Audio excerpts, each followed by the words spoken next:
be realized in our midst. O God, grant us a vision of our country, fair as it might be, a country of righteousness, where none shall wrong his neighbor, a country of plenty, where evil and poverty shall be done away with, a country of brotherhood, where all success shall be founded on service and honor shall be given to the deserving, a country of peace, where government shall rest on the will of the people and the love for the common good. Bless the efforts of those who struggle to make this vision a living reality. Inspire and strengthen our people that they may give time, thought, and sacrifice to speed the day of the coming beauty of Ghana and Africa. Amen.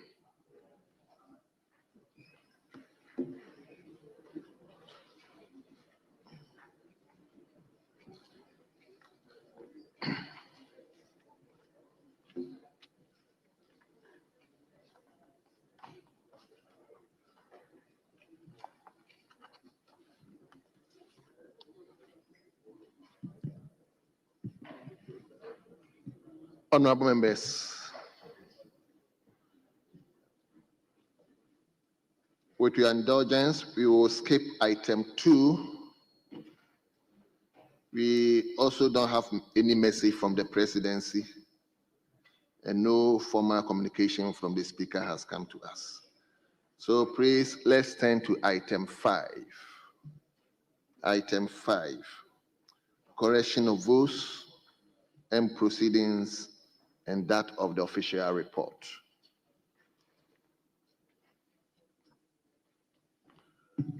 We will begin with votes and proceedings, and we'll start from page 1.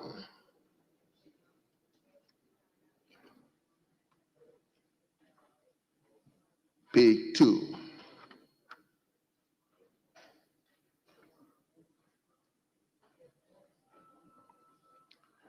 Page 3.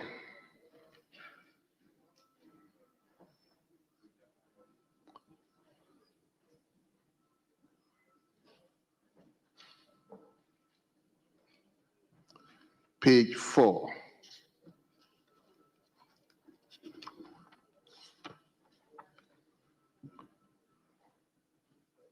Page 5.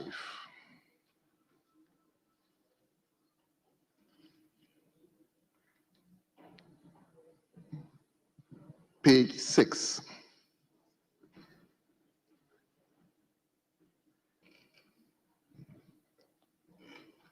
Page 7. Yes, member. Right, Honorable Speaker. I was actually present yesterday, but I've been captured as one of the members who were absent. And so if that can be corrected. Item number 4, that's page 7. 4-8. Abdul Fattah Hassan Yendi. Okay, table. Incidentally, I've also been marked absent. Look at page item 9. Mine is 8. Yeah. Yes, 9. Okay. I have also been marked absent. So kindly take note of it. So we turn to page 8.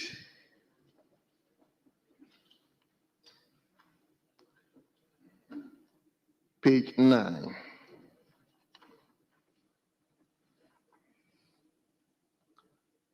Page number 10.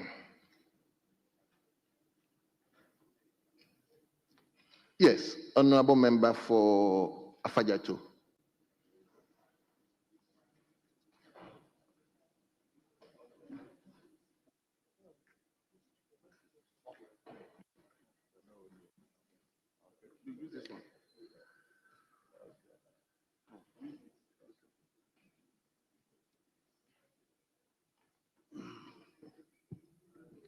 Speaker, let me thank you for the opportunity.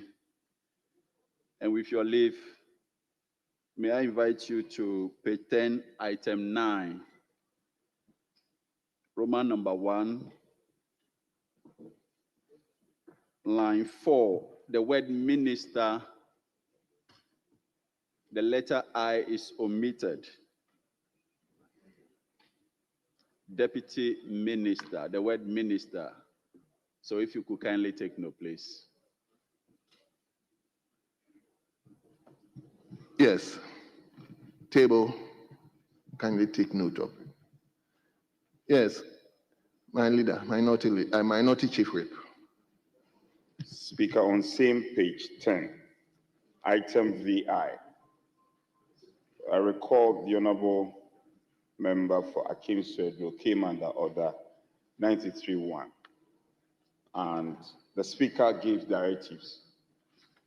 Firstly, the Speaker lamented the issuance of a statement by the Ministry of Roads and Highways on same subject matter, and urged, coincidentally, the Minister was here, and he's here this morning too, and urged the Ministry to correct that, and also advised or directed the Ministry to do the needful.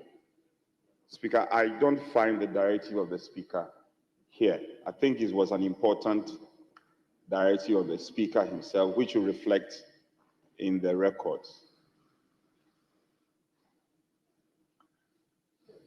Yes. Mr. Speaker, I know the official report will capture verbatim, yes. The Hansard will capture all, but this is a summary of the high point. And since there was a member coming under Order 93, a statement, and the directive of the Speaker, I consider it as an important matter, which will find expression in even the summary, that is the vote. The directive of the Speaker should find expression here. Well, I think the minister himself is here, but conferring from my advisors, I'm told it wasn't an express directive.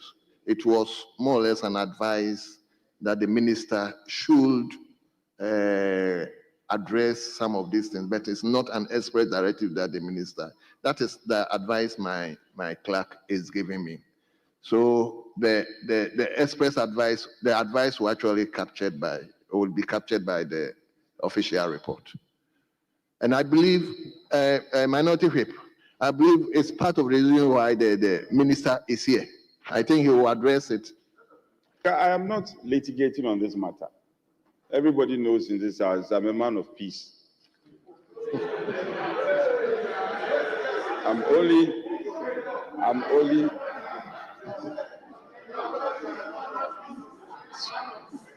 Speaker, I'm only drawing the attention of the House that even if it was an advice, Speaker, I won't push this further. Even if it was an advice, the Speaker's advice should find expression in the votes and proceedings. That is a word from the Speaker. The Speaker's advice should find expression in the vote. If it is the case that the House wants it to be discounted, that's fine. But the Speaker's advice, Speaker, the Speaker's advice. Yeah, let me hear your colleague, Minority Whip. Mr. Speaker, thank you very much. Mr. Speaker, the Chief Whip is right for raising the issue. But if you read the last line, let me quote Mr. Speaker. He called on the ministry to reconsider the decision in order not to undermine the authority of Parliament. So it's in the form of an advice. Mr. Speaker is not directing the ministry to do A, B, C, D, but he brought it to his attention that to reconsider the area decision taken by the ministry. So at least the issue has been mentioned here, and the verbatim of what Mr. Speaker said will be captured in the official report for the Hansard. So I think everything is captured here. I don't think we should belabor this point. Hey.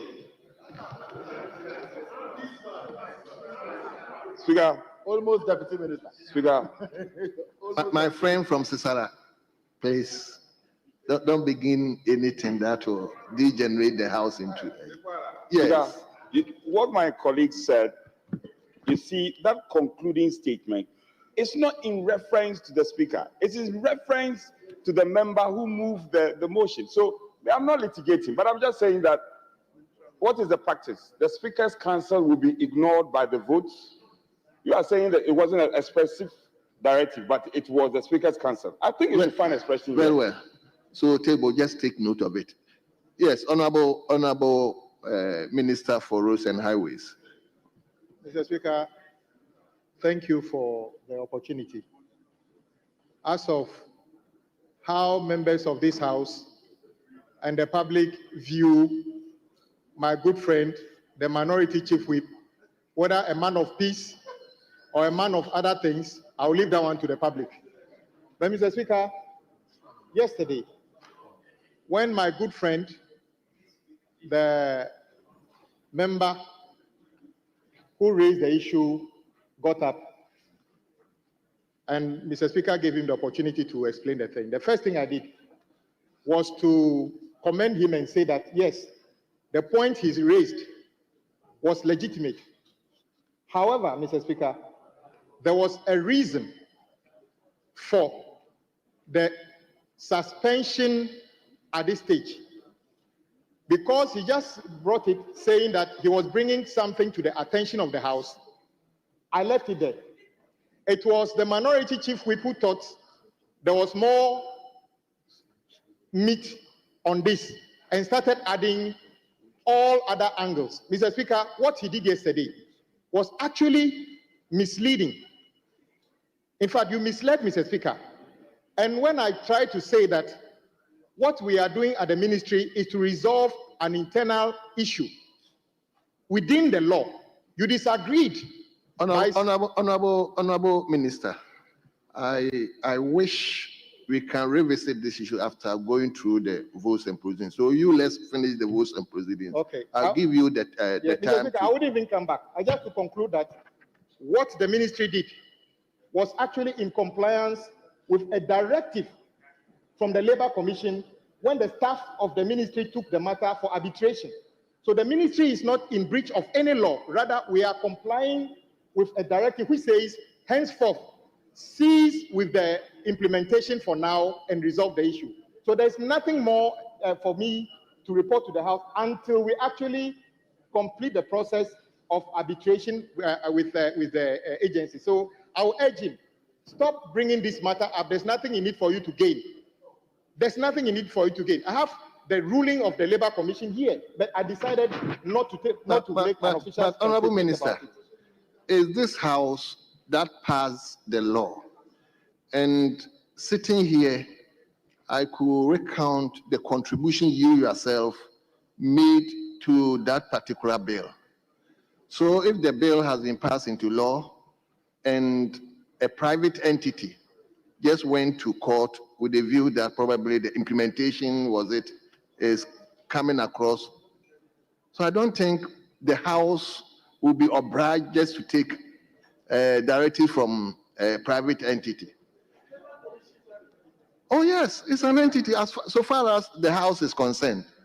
So I think let's resolve this issue without, I would have wished we don't bring in this matter. Yesterday, the Speaker said, let's look at it. I mean, let's consider in that way than to say that it's based on the Labour Commission directives. I don't think it will sit well with the House, that the Labour Commission is actually directing us that don't implement that particular. Just for clarification, when a portion of a law which borders on employment of Ghanaian workers raises concerns, and this group of workers did the right thing by going to Labour Commission, not a private entity, and this House created Labour Commission and gave them a mandate to resolve issues like this, and Labour Commission says your case is right. Rather than ruling, I'm directing the ministry to go with you to resolve the issue. How can that be interpreted as Labour Commission trying to usurp the powers of this House? Mr. Speaker, I beg to differ.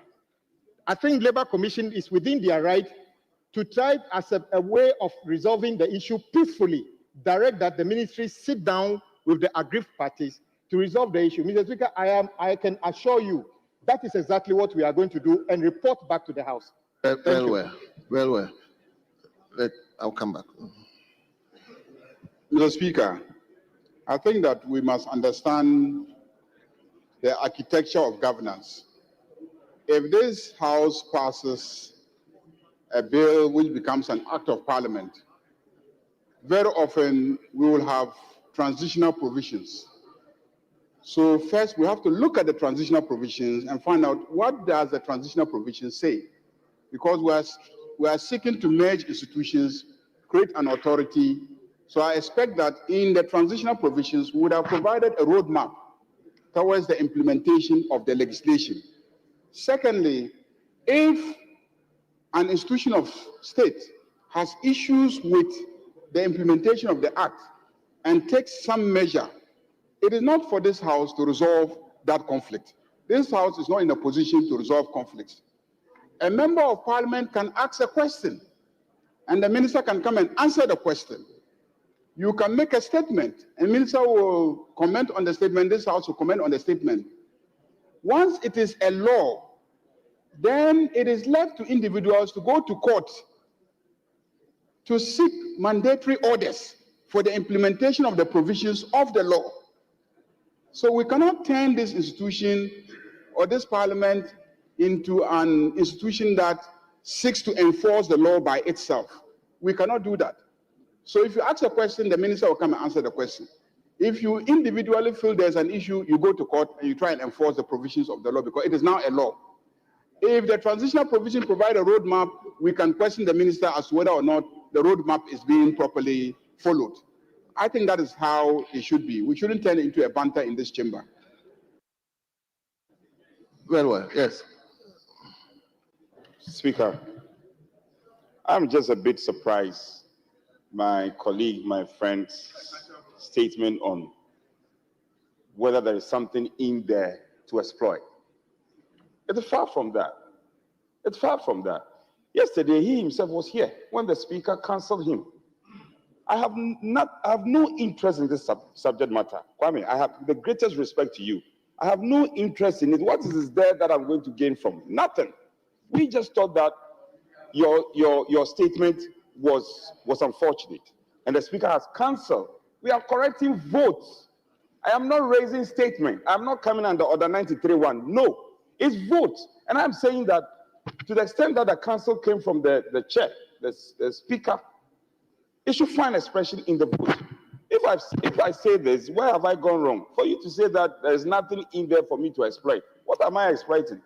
I think that was an unfortunate statement coming from you. I won't do that to you. I will never do anything to you. And you are getting a bit personal about this matter. Kwame, it's not about you. It's about the separation of powers. We cannot pass a law and you will decide when to implement it or not to implement. And the speaker has said that if you have difficulty, come back to the House. It's as simple as that. Well. Yes. Well. Well, you are being too sensitive to this matter. I will never harm you. Well, honorable members, let's turn to page 11. Yes. Yeah, thank you, Mr. Speaker. Mr. Speaker, sorry to take us back. Page 7. I remember yesterday, 4:15, yesterday, Honorable Dalko, Honorable Kobe Ochre Dalko, but respectfully was in the house. He's marked absent. No, yesterday he was here. Is he your friend? Oh, yes. But Lord, we are neighbors. We are neighbors. He's from Takrade, I'm from Kwesimiti. We are neighbors, so I should know. Okay, table, that is right. Yesterday he was here, so kindly take note of it.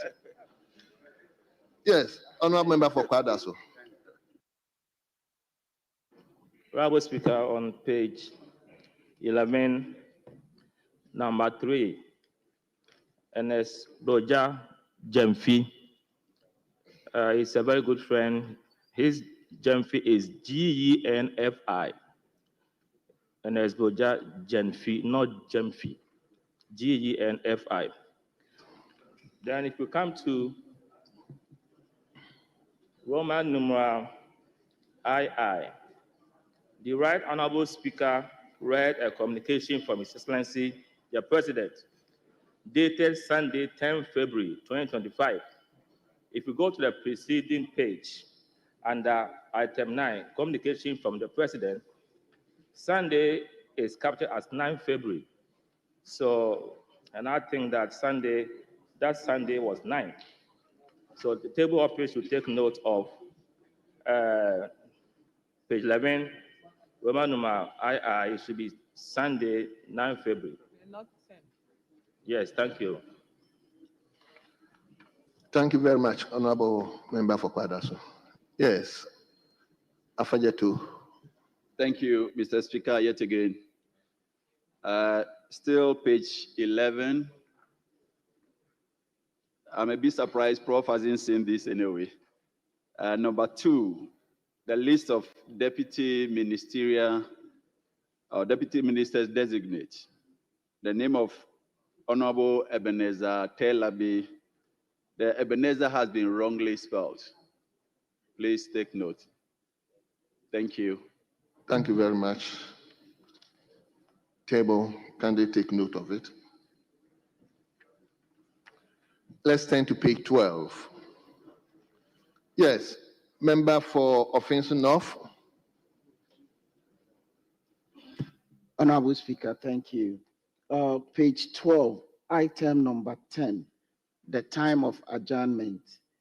And at 20 minutes after 12 noon, I believe we started after 12 noon, so we couldn't have adjourned yesterday's proceedings at 12 noon. So if it can be corrected, it was after 5 p.m. Can you come again? I think. At page 12, item number 10. And at 20 minutes after 12 noon, the House was adjourned till Wednesday, 12 February 2025 at midday. So it's not 12 noon. It should be after 5. 6, yeah, thank you. Okay. I think the table have already taken note of that. Speaker is right.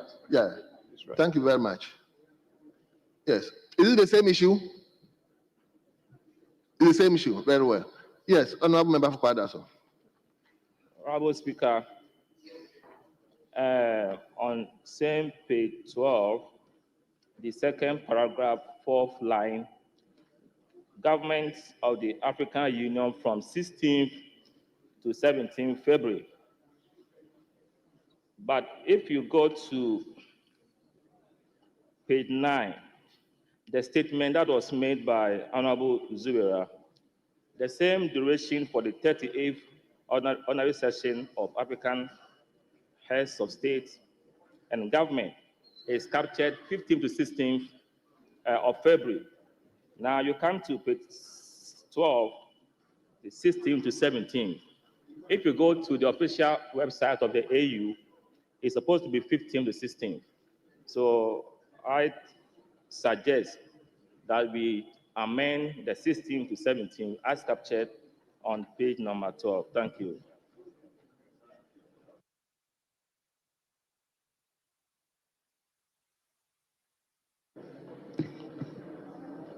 So, Honorable Member, are you talking about the President?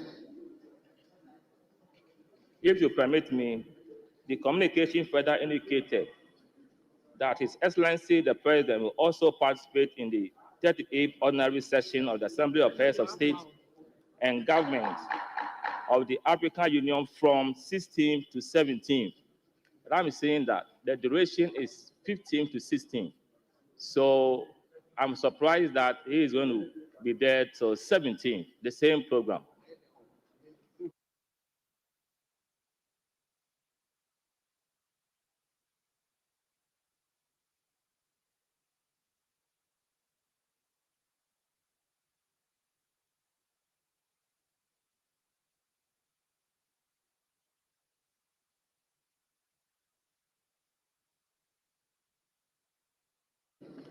Yes. Honorable Member, I am told that the president is actually going there on the 16th. Probably the session will actually start on the 15th, but the president will be there on the 16th and return on the 17th. So we are capturing what the president message. Yeah, then we need to get the right rendition. If it's going there on the 16th and coming back on the 17th, it must be clearly stated. Because I'm saying that if you go to the website, if you go to the website of AU for this particular program, it is 15th to 16th. So if he's staying a day beyond, So we need to be clear on what- that. Thank you. Honorable, what I'm saying, fine. The website might capture 16th to 17th, but the president is his own wisdom is going there on the 16th. So we can't begrudge him. Probably the 15th is the welcoming session, those kind of things. So he might not take part. So actually, probably will take part from the actual business. Yes. Is it the same issue? Very well. So, Honorable Member, let's take the last page, 14, page 14. Yes, Honorable Kwadaso, a member for Kwadaso. Page 13 rather. Is it 13? Yes, please. Okay. Item 1, opening. The committee met on Friday, 7 February 2025 at 10:25 a.m. And if you go to page 14, the meeting closed at 11:09 p.m. This is strange. So we need to check the time of the meeting, when it started and when it ended. I'm suspecting that the meeting ended at 11:09 a.m., not p.m. Otherwise, they spend the whole 12 hours there. Thank you.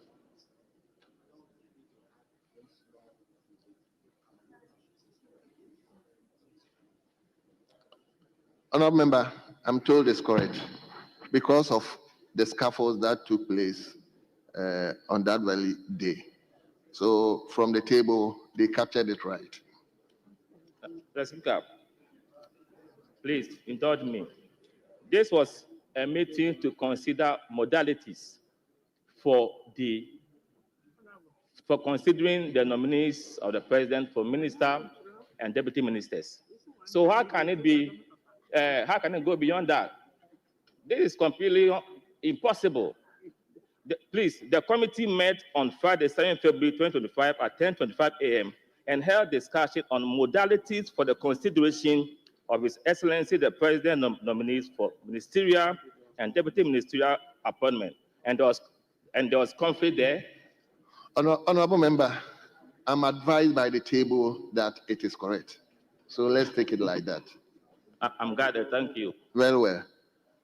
Honorable Members, in the absence of any further corrections, the votes and proceedings of 11 February 2025 is hereby adopted as the true records of proceedings.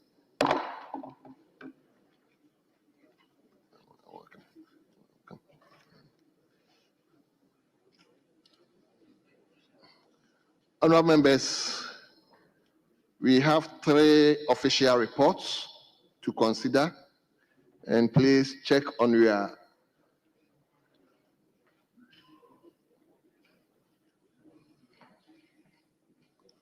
so you can take the official reports from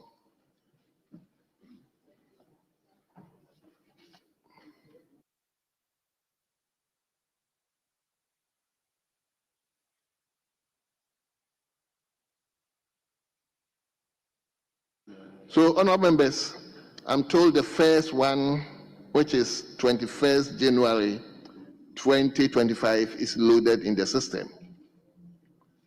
So we take the first one, which is Tuesday, 21st January 2025. It's loaded in the system.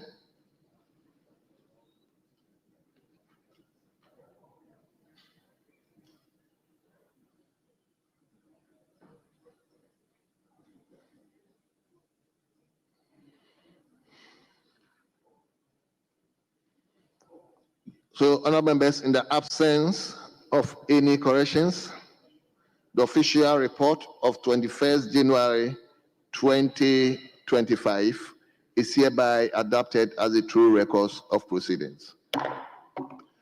Please, let's take the Tuesday, 28 January 2025 report. That one is also loaded in the system. Tuesday, 28 January 2025 official report is loaded in the system.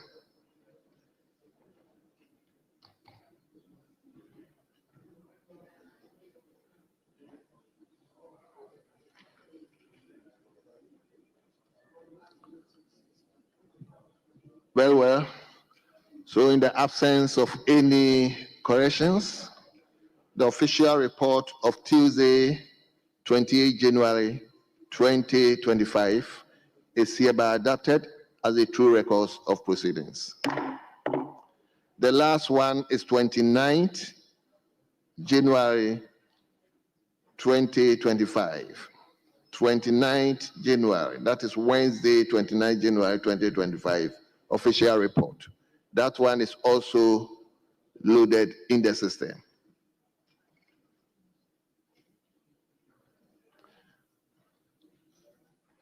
Takwa, do you want to?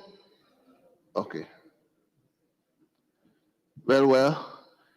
In the absence of any corrections, the official report of Wednesday, the 29th January 2025 is hereby adopted as the true records of proceedings.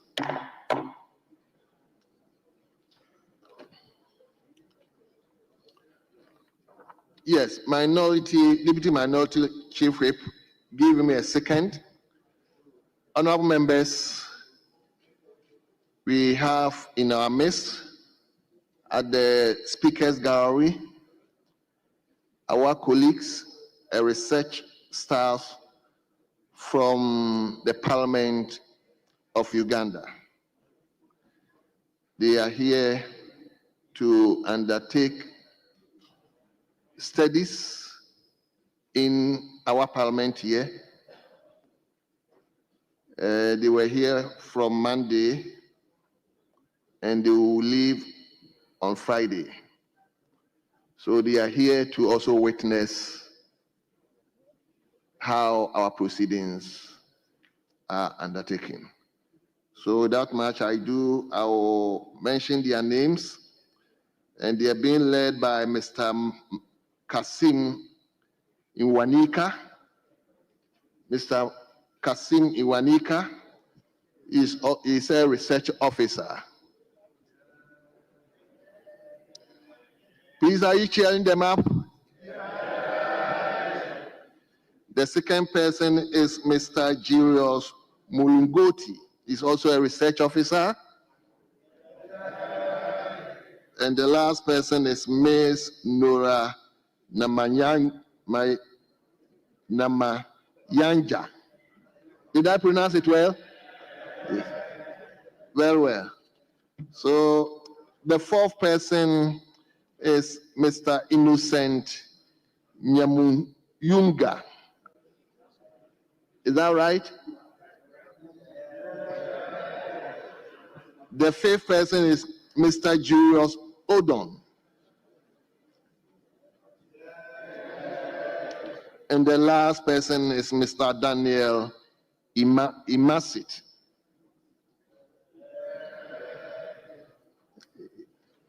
Yes, ladies and gentlemen, you are welcome. I understand you are already feeling Ghanaian hospitality. Feel at home and take the good name of Ghana back to Uganda. We've been there a couple of years back. We were there to also study how Uganda Parliament is. So you are welcome once again.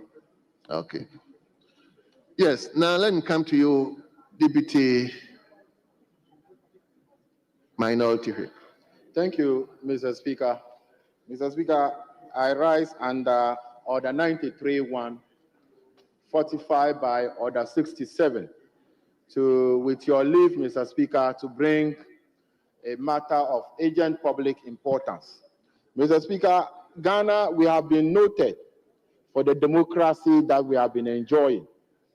And Mr. Speaker, yesterday, the former minister responsible for finance, Mr. Kenneth Furiata's house was raided, and he, by a national security operative, allegedly. Mr. Speaker, Mr. Kenneth Furiata had officially written to the chief of staff that he will not be in the country, and he was given that permission, and then he left. It is not acceptable. 2 weeks ago, the former defense minister, Nitiwil, was stopped, and then his car was chased to Parliament to be seized. Mr. Speaker, this is not the democracy that we are all enjoying. And for former ministers' houses to be raided, I think the national security minister needs to come around to be able to explain. And government must stop the raiding of the houses of the former appointees. Mr. Speaker, this your noise will not stop me from making my point. It will not stop me, Mr. Point. Speaker, it is completely unnecessary. It's completely unnecessary, and national security must brief this house, and government must brief us as to why they are aware that Mr. Kweno Koriata is not in the country. We have officially written to them, and they still raid his house. It is not acceptable, and this is the clear behavior of our colleagues, that they don't want to listen, they don't want to protect our democracy. So, Mr. Speaker, I'm bringing this to your notice and the notice of the House. Honorable member, is completely unnecessary. I thank you, Mr. Speaker. Yes, Majority Leader, let's hear you. Mr. Speaker, first and foremost, you have to give an order directing that everything that he has said should be expunged from the records of the House. First and foremost, because, Mr. Speaker, there's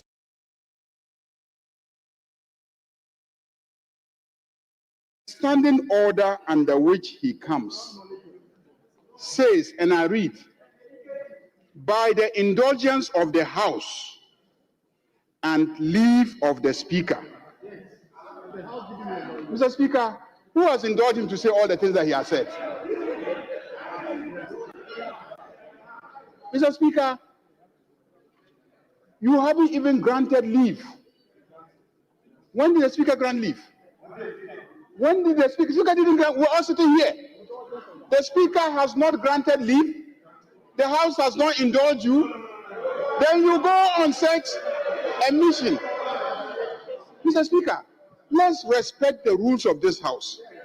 We are not in a jungle. This is a parliament. This is a parliament. Mr. Speaker, there is a limit to what we should tolerate in this House. We must be decent when it comes to our rules.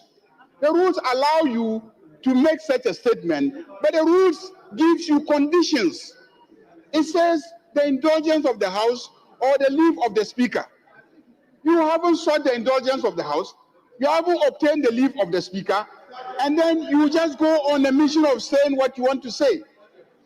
And you are a senior member of the House. So, Mr. Speaker, I insist that everything that he has said should be expunged from the records. And until he has obtained your leave and the indulgence of the House, I don't think that it should stand as part of the records of this House. The matter that he wants to discuss, I have no personal issue whatsoever. I am a human rights activist. If any human being's rights have been violated in this country, I'll be one of the first to stand up for that person. But there are rules. Let's respect the rules. Thank you, Mr. Speaker. We have to expunge the statement from the records. Yes, let me hear you.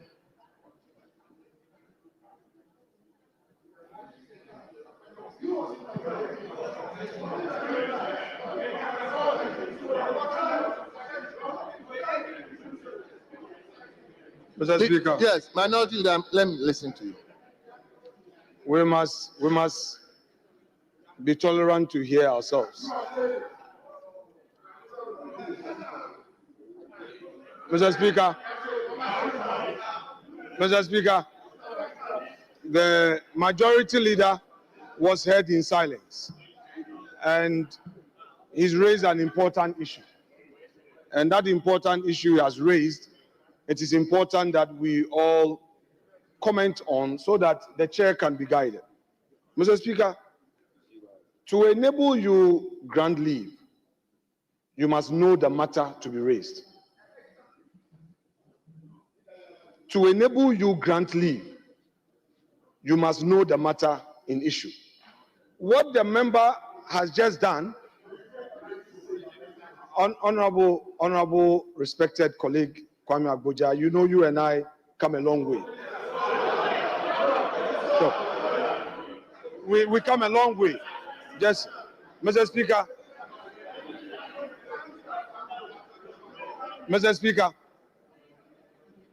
I am happy to learn from the majority leader. And the jurisprudence of this house would always guide me.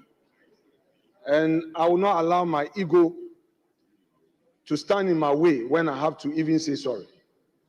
This is a learning chamber. Mr. Speaker, it is my contention that the prayer of the respected majority leader is not well grounded in law and even in our procedure. The applicants need your leave, and rightly so.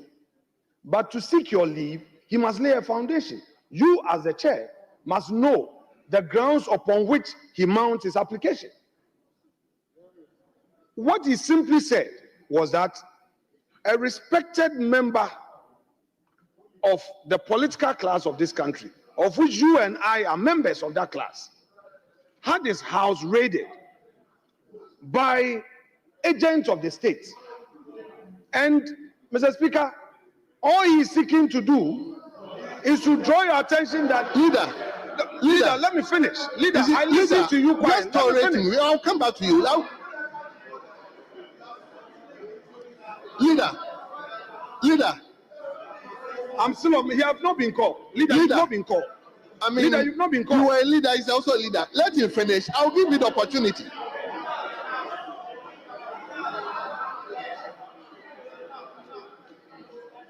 Leader, you've not been called. Let me finish. Leader,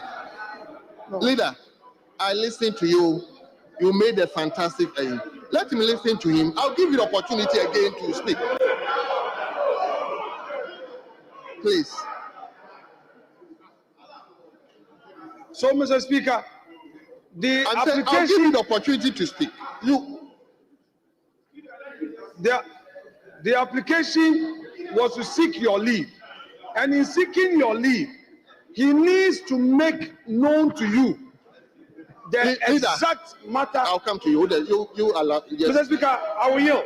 Yes. I will yield. Mr. Speaker, some of us have been in this chamber for close to 2 decades. Yes. Mr. Speaker, you should not use subtle means to have recorded what you want to say that we are objecting to. And that is exactly what he's doing that I want to caution him.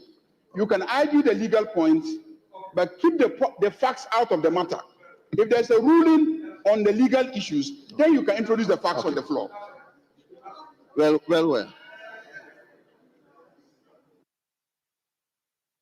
Yes, minority leader.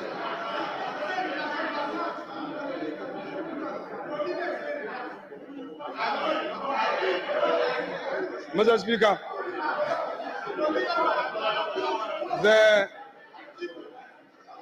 Mr. Speaker, it appears that this side of the House is now made up of the notorious reckless. Mr. Speaker, now we've seen the notorious reckless who have not gotten Mr. President's attention. But it's okay. The House has noticed you. And this is where we get all the empty seats. There are legal issues. This is important for learning. So pay attention.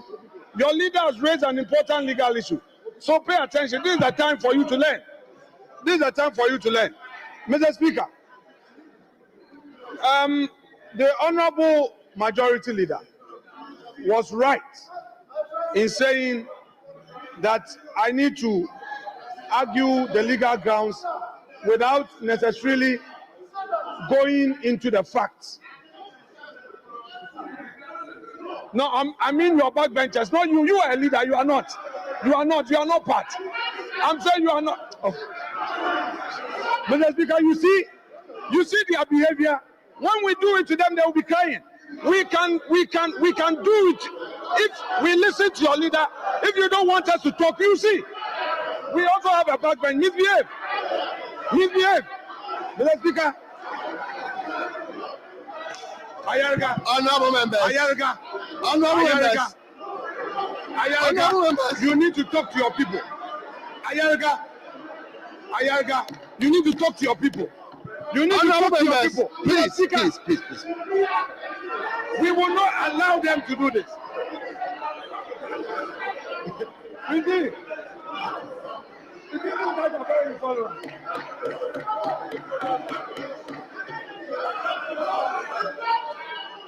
You are not serious.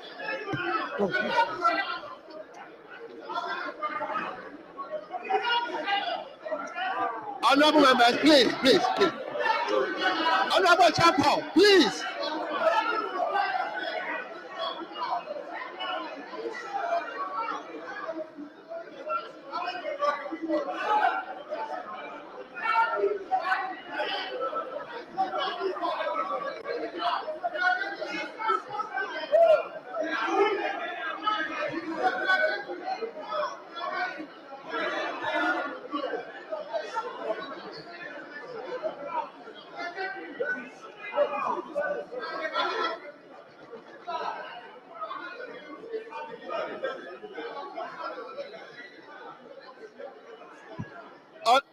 Honorable members, please, if even you have an issue, please allow the chair to call you. We need to have a very... Why?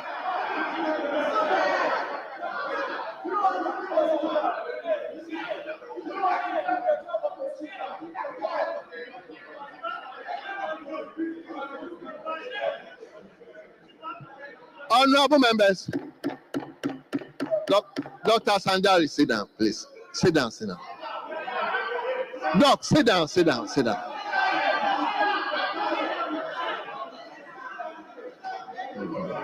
I'm not notorious. Everybody knows I'm a gentleman.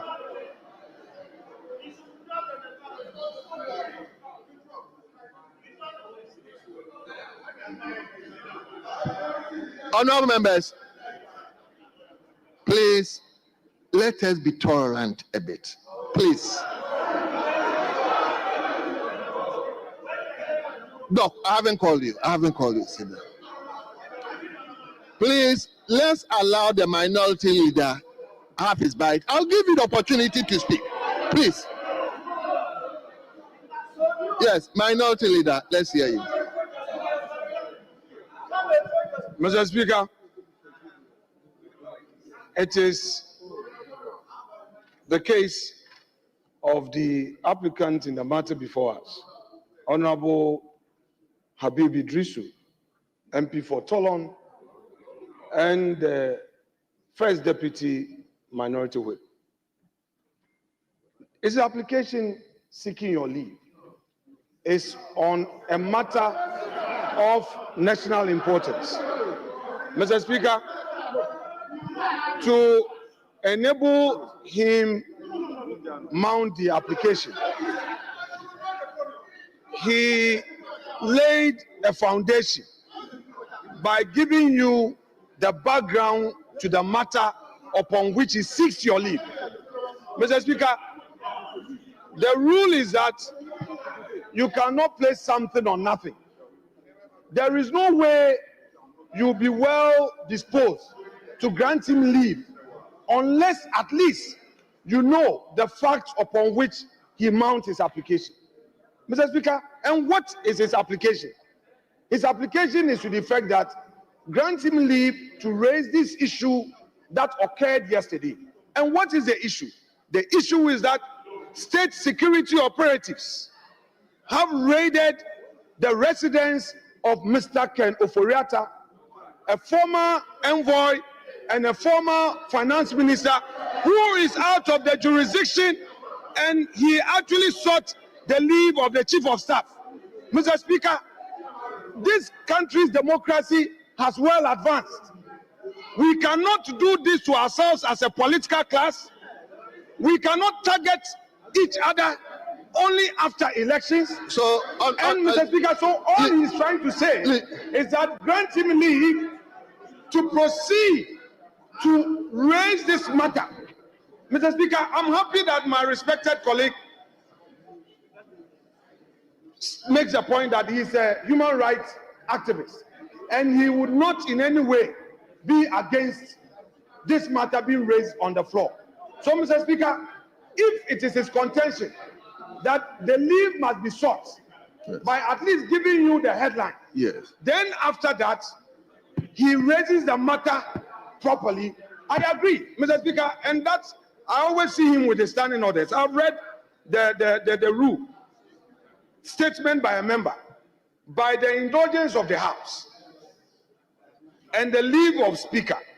A member may explain a matter of personal nature or make a statement on a matter of urgent public importance. So, Mr. Speaker, he is right. The honorable member did not err. He only laid the foundation. He is now bringing the matter to the fore for all of us to have a bite. Mr. Speaker, we cannot allow a change in political power to lead to violence in the country. We cannot allow a situation where, when there's a change in government, political opponents will be blackmailed. Mr. Speaker, that is all his point. So granting the leave for him to proceed. At least sufficient foundation has been laid. And minority leader, I think we need to help the House with regards to standing orders 93-1. Is it the case that if a member would like to raise an issue, the member may consider it as urgent? Does he has to seek, when you say by the leave of the Speaker, does it mean the person should have already discussed with the Speaker? I want us to, because it is something that is actually emerging, and we have to actually lay this fairly to the understanding of all of us, so that going forward we will know how to work. Yes, leader. Mr. Speaker, Order 93-1 cannot be read in isolation. Mr. Speaker, go to Order 93-2. 93-2. Mr. Speaker, Order 93, Order 93-1, Order 93-1, Mr. Speaker, Order 93-1 says, by the indulgence of the House and leave of the Speaker, a member may explain a matter of personal nature or make a statement on a matter of urgent public importance at the time appointed for statements under Order 67. Mr. Speaker, this is the first time a statement is mentioned in that order. That's the first time a statement is mentioned in that order. Then Order 93-2 says that the proposed statement shall be admitted by the Speaker with or without modifications. The proposed statement. So what does the proposed statement refer to? Where else is a mention made of a statement? It is a statement in Order 93-1, because that's the first time there is mention of a statement. So that statement, Mr. Speaker, I have been in this House, and each time that you have a matter of urgent public importance that you intend to make a statement of, you go and see the Speaker. and intimate to the Speaker that there's this matter of urgent public importance and you intend to make a statement on that matter. I have done it several times. And each time the Speaker will then say, go ahead, I will admit it. Then you rise up and pursuant to that order, you make the statement. Ideally, the statement should be in writing. But sometimes the matter is so urgent, you haven't written it down, but you go and confer with the Speaker. And then when the Speaker sees the urgency of the matter, the Speaker is convinced that it's a matter of urgent public importance, then he will give you leave. When you rise up, he will say, I gave this person leave. I gave this person leave to make a statement of urgent public importance or a matter that is personal to that person. That is how we have handled it in the past. So please, you can't just ambush the Speaker while he's sitting in the chair and then start narrating any wild story and say that you are laying the foundation. Meanwhile, that matter has become records of this House. That's why I insist, Mr. Speaker, that you must order that whatever they have said in relation to the subject matter is expunged from the records, because they have no leave to make those statements. They have no leave to allow those matters to be captured in the records of the House. If you grant it, they can make the statement. If they make the statement, we'll all comment. We'll all comment on it. I am ready to comment on that statement. Well. So let me. Thank you, Mr. Speaker. Mr. Speaker, Honourable members, please, I'm allowing this because we are all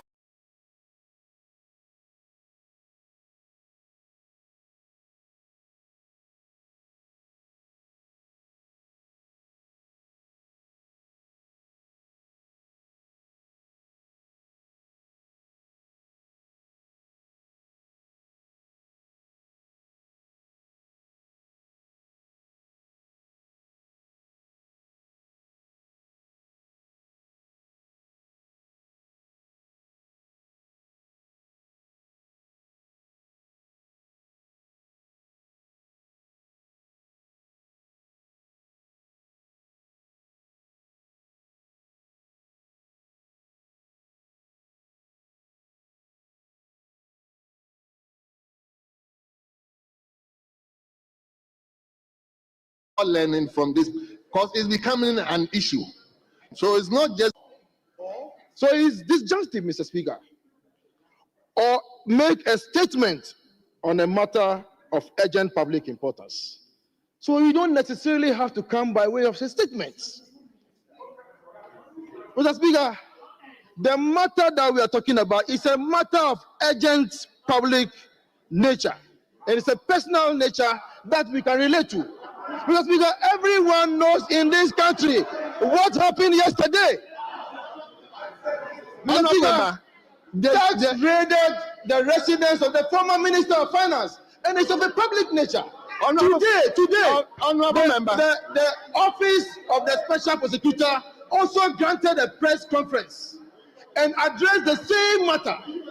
So, Mr. Speaker, it's not something that can be hidden. We have to discuss this matter, and I don't know what they are afraid of. In any event, Mr. Speaker, Mr. Speaker, in any event, they said that the rule says that the leave of the Speaker, the leave can be expressed or implied. And I take it that by the fact that you have granted the member for Tolong and Deputy Majority Chief Whip the opportunity to proceed, that means that you have impliedly granted him leave. No, that is. I don't think that. Mr. Speaker, that is the issue. So by implication, you have granted him leave. So the matter before this House is why the former Minister for Finance's home was raided. Any of us can be a victim to this situation. And we need to discuss it and put it on record. There's no doubt about that event. But me, I want the House to be clear with Ordinance 31. That is my position. Mr. Speaker, that is my position. That's where I want us to discuss. That's why I'm giving this discussion. I made the application, and let me clarify. Mr. Speaker, to clarify this application, even yesterday, similar application was made when the Speaker was presiding. It was yesterday. He made the application, Honorable Nyaku made the application when the two speaker was presiding on the road toll matter under Order 93.1.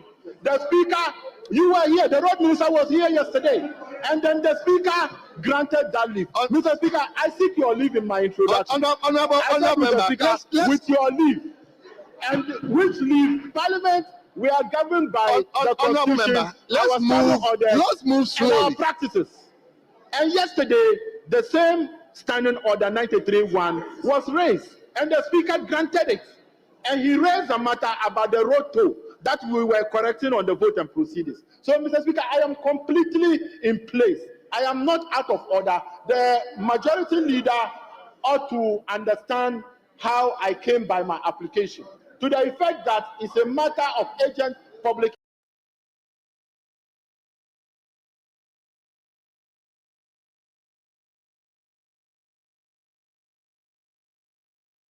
important. And Mr. Speaker, if I don't lay the foundation, how will you know my matter is urgent? No. I need to lay the foundation. You So that need to you lay know the what we've foundation, granted. Then I but can at be able least- to now make my application Listen, properly. So is it the case that yesterday, Mr. Speaker granted the same thing and today we are not granting it? I don't think so, Mr. Speaker. Honourable members, you see, I just want the House to be very, very clear on this matter. Because Order 93, by the indulgence of the House, when you say by the indulgence of the House, it means at least both sides, the leadership, one, must be in agreement. Two, by the leave of the Speaker, it means at least the Speaker should be in the known. So I think you are aware of it.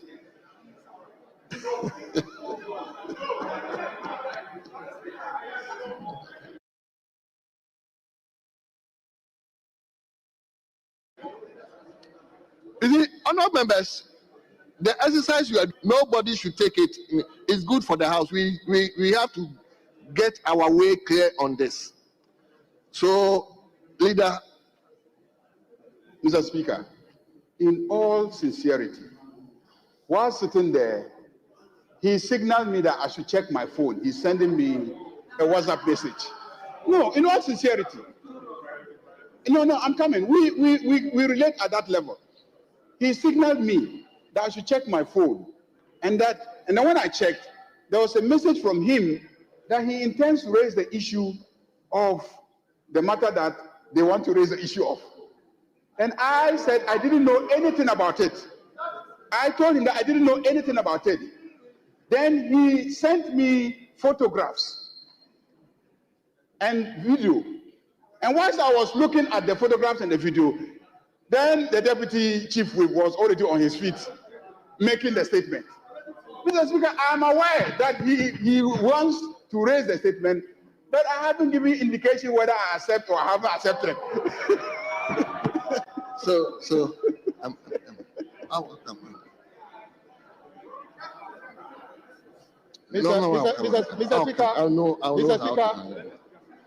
Mr. Speaker, I have been a former leader in this House.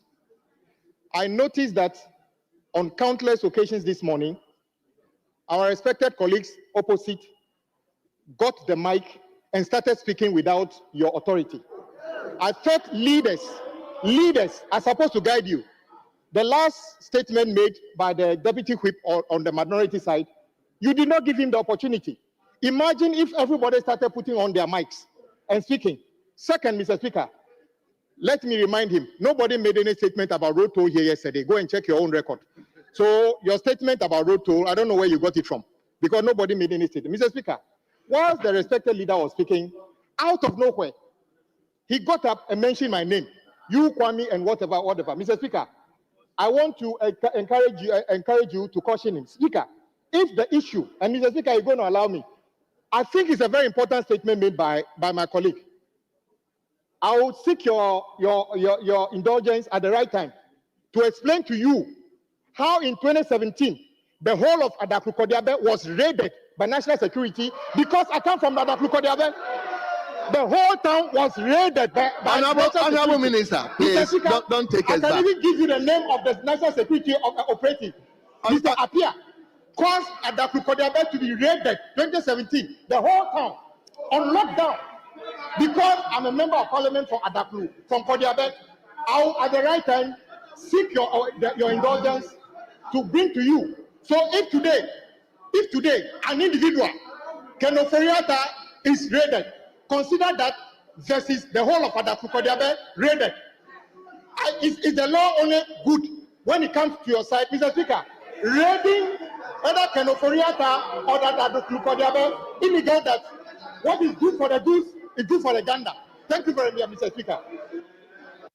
Honorable members, now my ruling. Yes, okay, you speak then now. Hold on. Yes, Nana, my shares out. Mr. Speaker, thanks for this opportunity. Mr. Speaker, Sit down. Mr. Speaker, we appreciate the fact that the interpretation of the standing orders lies in your bosom. We accordingly are grateful for the opportunity to contribute. Sit down. To contribute. Sit down. You can't be standing like that. We are accordingly. You are already up. We are accordingly grateful. We are accordingly grateful that we are accordingly grateful. Honorable Andrew, please take your seat. You take your seat. Honorable Andrew, please take your seat.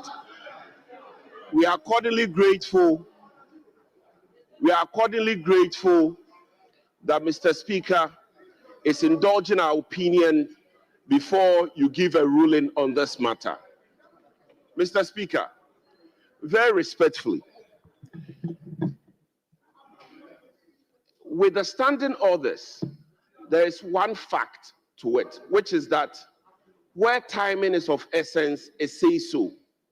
And therefore, Mr. Speaker, there are times when the standing orders require that prior notice is given. And where prior notice is not required, it's also stated. Mr. Speaker, in the specific matter of Order 93-1, Mr. Speaker would realize that it's an exceptional circumstance. It's an exceptional circumstance because, Mr. Speaker, it talks about the procedure for dealing with statements in the House. But when it comes to 93, it is a matter of notwithstanding 91 and 92. So, Mr. Speaker, 91 expressly states the procedure for adopting or dealing with statements in this House by the Speaker. 92 deals with ceremonial speeches. And then when you come to 93, it talks about by the indulgence of the House and the leader of the Speaker. In other words, with leave of the Speaker. In other words, notwithstanding the provisions of 91 and 92, Mr. Speaker, by the indulgence of the House and the leave of the Speaker, Mr. Speaker, a member may explain a matter of personal nature, which is that in urgent situations, Mr.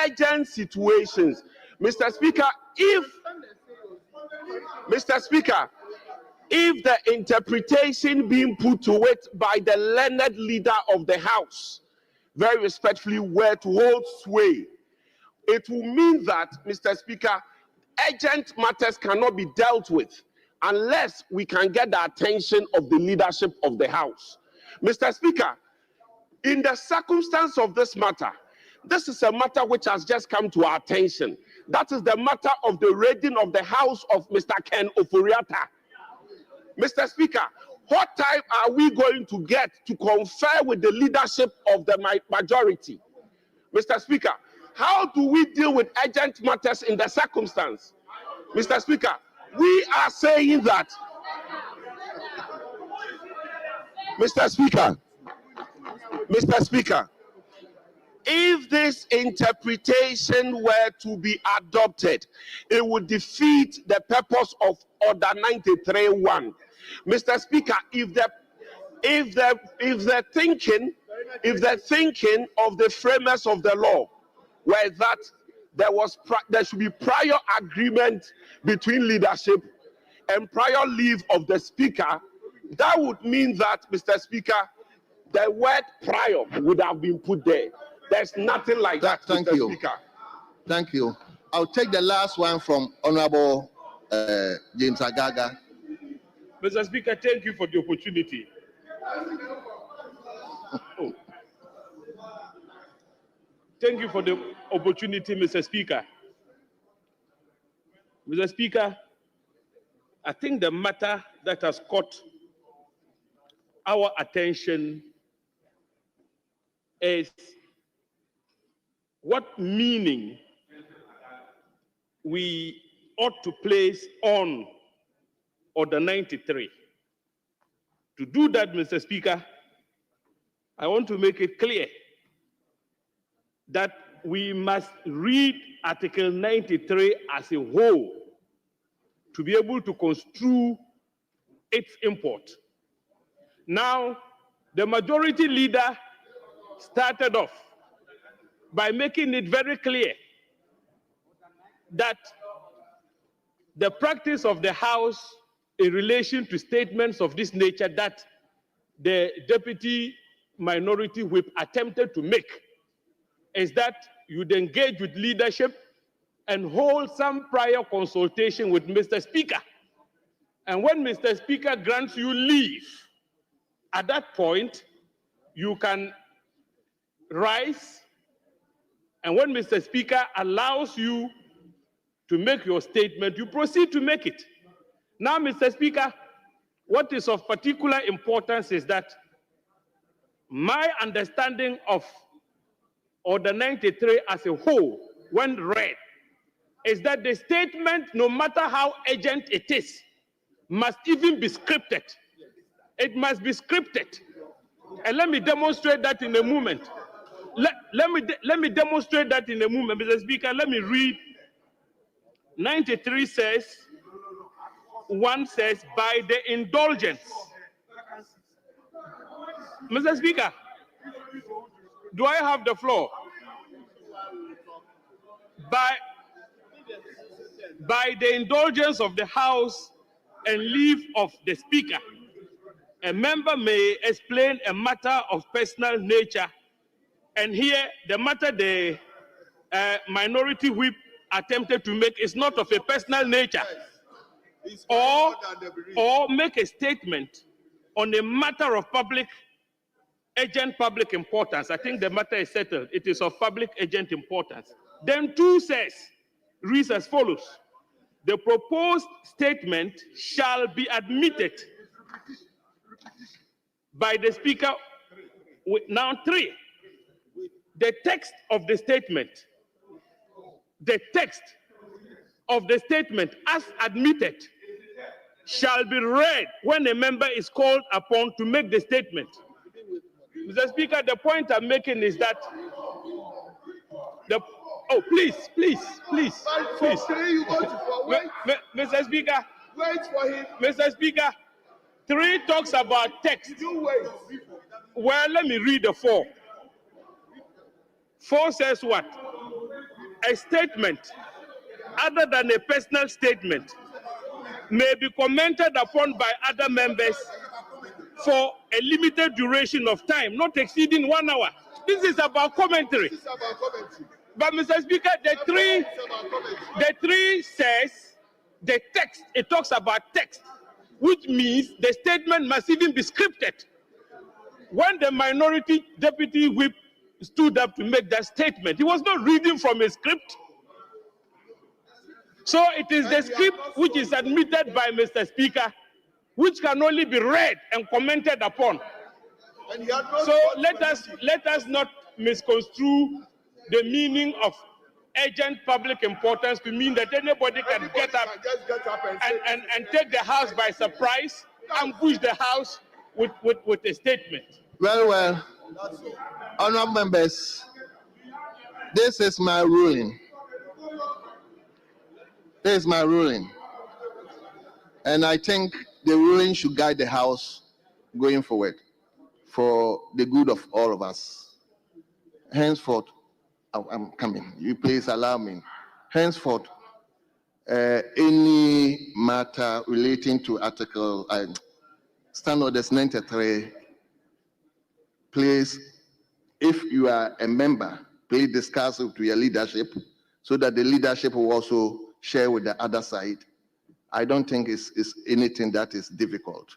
Then you should also share whatever you want to do with the presiding officer or the speaker, so that it will go with the standing order 93. So with this, hello, honorable members, with this, now I've taken judicial notice of the leave the member is trying to seek from the chair. The leave is granted now. But meanwhile, what he has already said, I will order that one to be expunged from the records, and now grant him the official platform to raise the issue. Please, are you listening to me? What I'm saying is what he has already said. I will order that is expunged from the official records, and now grant him the official floor to raise the issue. Now I've taken delivery of the notice. So that is my order. But henceforth, this is how we are going to go. If you are coming with any statement which is a statement you consider it to be urgent, please discuss with your leadership and share with the speaker, so that, yes, so let's go by that so that we avoid this. So now I grant you the floor to do that. Thank you, Mr. Speaker, for Leader, that is my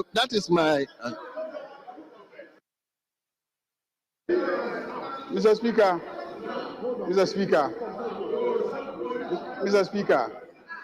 let me say that so far as I'm concerned, this side is not indulging them. This side is not indulging in this matter. So there's the issue of the requirement of indulgence of the House. And this side of the House is not indulging them to make this statement on the floor. We are not indulging them. We are not indulging them to make this statement. Why not? Thank you, Mr. Speaker, thank you for granting. Mr. Speaker, thank you for granting my leave hold to on. make this.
Honorable members. Yes. Mr. Speaker, this is a house of records. I have paid attention to what is happening here this afternoon. Let it not favor somebody today to set a certain precedence in this house. Mr. Speaker, I have followed all the submissions of my respected leader. First, he raises an issue of procedure. You made a ruling. We know that when Mr. Speaker makes a ruling, the only way to challenge that ruling is to make a formal application. Mr. Speaker, he cannot on his feet pray for a variation of your order. If he says he wants to go strictly by the rules, we would indulge him. But let's be careful the kind of precedents we are setting, where some people will use some shouting and all that to sway the chair. Mr. Speaker, the precedents of this house, I remember in the matter of the vacant seats, Arthur Forson, minority leader as he then was, raised the matter. There was nothing scripted. He raised it because it was to him, it was a matter of national importance. Mr. Speaker, indulged him. We debated. He, the majority leader himself, then contributed to the matter and did say that, in fact, the matter was of urgent national importance. Mr. Speaker, if today they want us to go into a certain arena of jurisprudence, I don't have a problem. Mr. Speaker, bullying is part of the game, but they should know that when it gets to them, they will also take it. Because they are smiling, I see them, they think that they are trying to sway you. Mr. Speaker, let us be careful the path we want to chart. I don't have a problem. In this game, you lose some, you gain some. I don't have a problem. But they should know that if today you now say that, with the leave of Speaker, when Mr. Speaker grants him leave, the man is about to read his statement, then you get up again, challenging Mr. Speaker, and then you want to arrest Mr. Speaker's ruling, then you now argue that with the indulgence. What is the meaning of indulgence? Does that mean that prior approval of members? What is indulgence?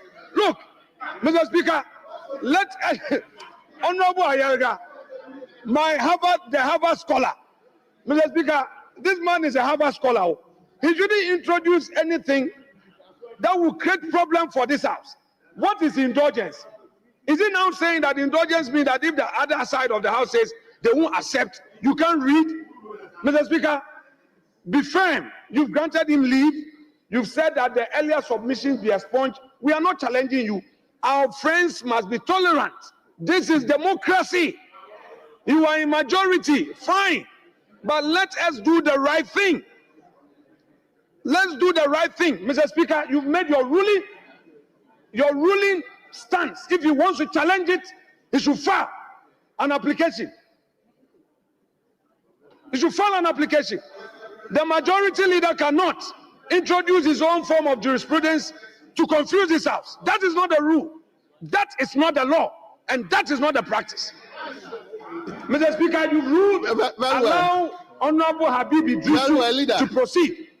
Leader, let Habib, hold on. I will come to you. Hold on. Let me give the majority leader. Mr. Speaker, I'm not challenging your decision. Your decision is to the effect that by Standing Order 93-1, by standing...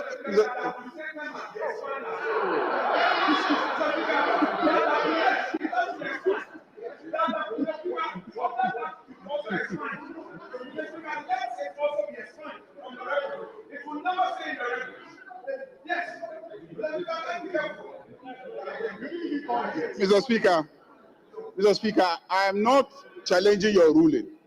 Your ruling is to the effect that for a statement of urgent public importance to be made, there is the need for both sides of the House to have conferred and agreed. You said that. And then you also indicated that in future, they should submit a copy or at least make known to the speaker or the person presiding the content of the statement. So I'm simply pursuing your ruling to say that we have not yet indulged him. Because you are saying that there should be indulgence by both sides. I'm saying that we have not indulged him. Mr. Speaker, let me say that. You see, let's go back to the interpretation section. Let's go back to the interpretation section of the standing order. Order 6, which deals with the question of leave of the House. Page 5, leave of the House. Okay? Mr. Speaker, leave of the House. Listen to what it says. Leave of the House or any expression of similar import. Leave of the House or any expression of similar import. Leave of the House or any expression of similar import means permission or consent given by the House.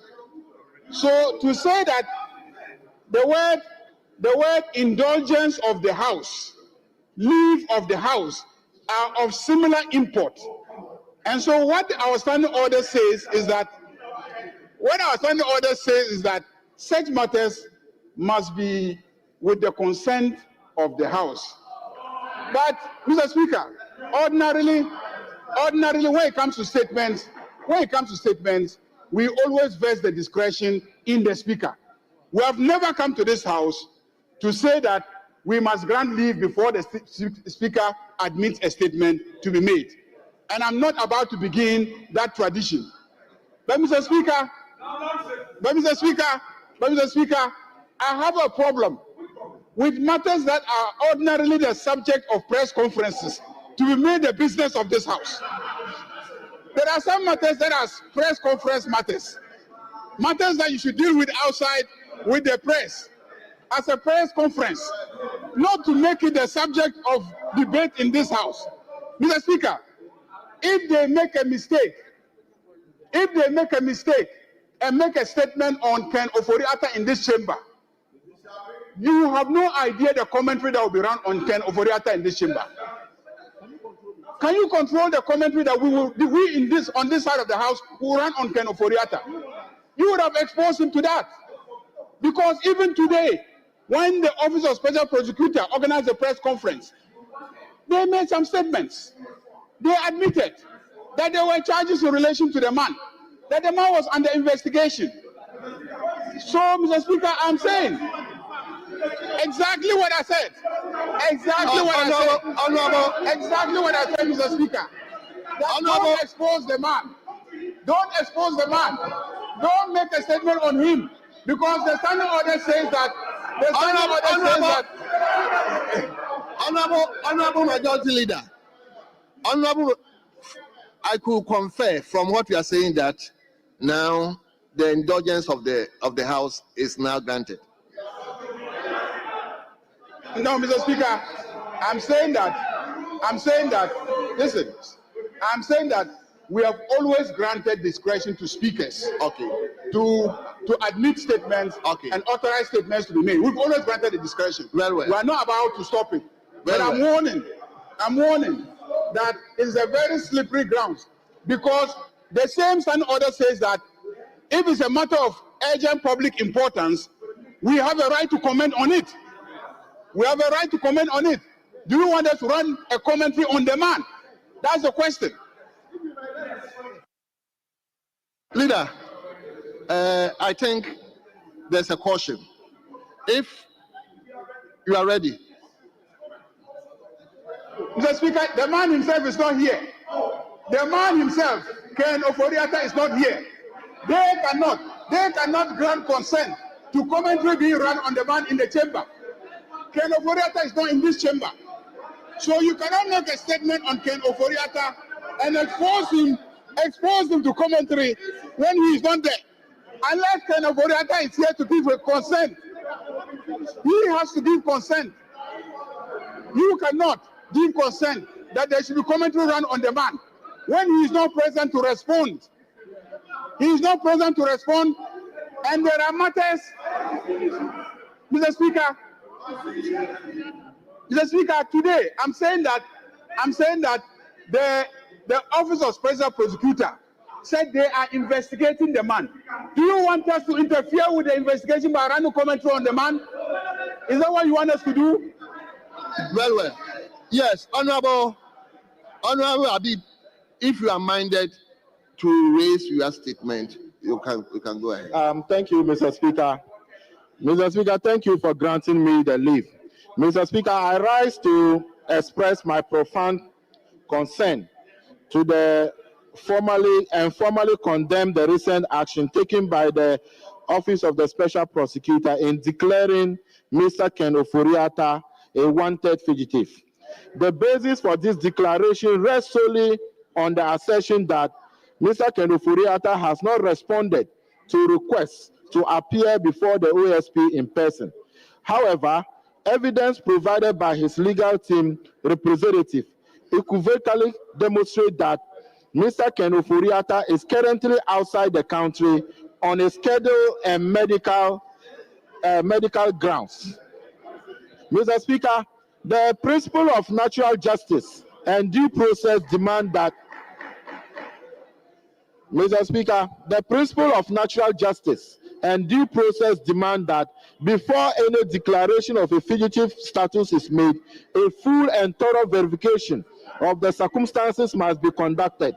In this instance, the OSP failure to acknowledge the valid and documented explanation provided by Mr. Ofori-Atta's legal team is alarming. Mr. Speaker, the omission not only undermines the right of an individual who has rendered distinguished service to our nation, but also call into question the procedure with which our justice system is being administered. When the machinery of justice is allowed to operate without strict adherence to the established protocol, the risk of arbitrary and politically motivated occasion become all too real. Mr. Speaker, in both the adherence and the unjust, that such well-documented evidence has been disregarded. Mr. Speaker, the situation emphasized the importance of clear communication and coordination among the state institutions. Prior notification of his medical departure was not only a legal requirement, but also an act of transparency expected from the public figure. His adherence to the protocol should have been acknowledged and factored into any subsequent decision regarding his status. Instead, the OSP declared his generated unnecessary controversy and distraction at a time when the nation cannot afford such division. The misapplication of power in this instance serves a stark reminder of the danger adherence with exclusive agencies acts without sufficient oversight and accountability. Mr. Speaker, the implication of this incident extend beyond the individual involved. They strike at the very heart of our nation's commitment to justice, accountability, and the rule of law. When institutions like the OSP deviate from their mandate and operate in a matter that appears arbitrarily, they jeopardize our collective effort to build a society based on fairness and respect for the rights of all citizens. It is imperative that we, as members of our parliament, hold these agencies to the highest standard and ensure that every action taken in the name of justice is both transparent and justified. Mr. Speaker, in the case of the Republic versus Director of Prisons, the Court of Appeal of Ghana reaffirmed that the principle that no person should be subjected to unlawful detention or unjust treatment at the hands of the state. The court held that the exercise of the state authority must be guided by fairness, legally and due process. Any deviation from the principle amount to an abuse of power and violation of the rights of the individual.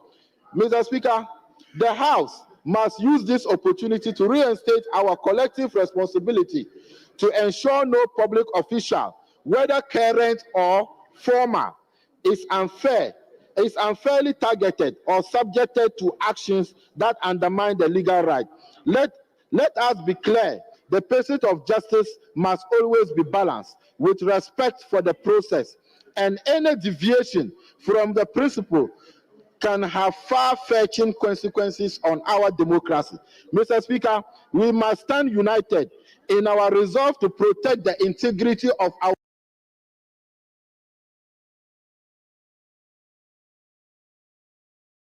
legal institution and to ensure that every individual is treated fairly under the law. In conclusion, Mr. Speaker, I reinstate my call for accountability and transparency. I reinstate my call for accountability and transparency. The action taken by government are deeply troubling, and they must be addressed with utmost agency. We owe it to our citizens and to the legacy of our nation commitment to just not repeated. Mr. Speaker, I urge my fellow members of parliament to join me in condemning the actions of government and the state authorities, and no current or formal appointee of any government should go through such an ordeal. I thank you, Mr. Speaker. Honorable members,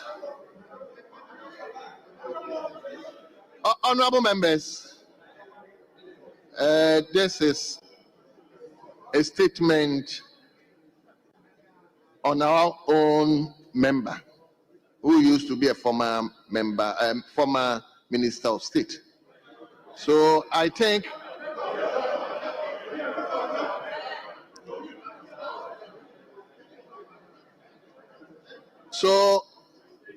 I am going to be guided by 93(5) that nobody is going to be allowed to speak more than 5 minutes. And the comment should not generate debate.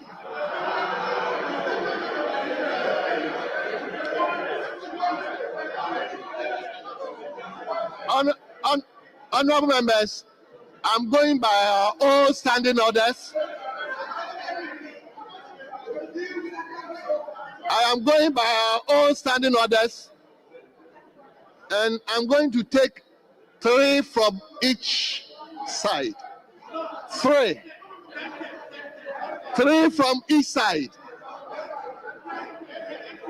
Then I'll give the leadership 1, 2, 3 leadership, 3 leadership.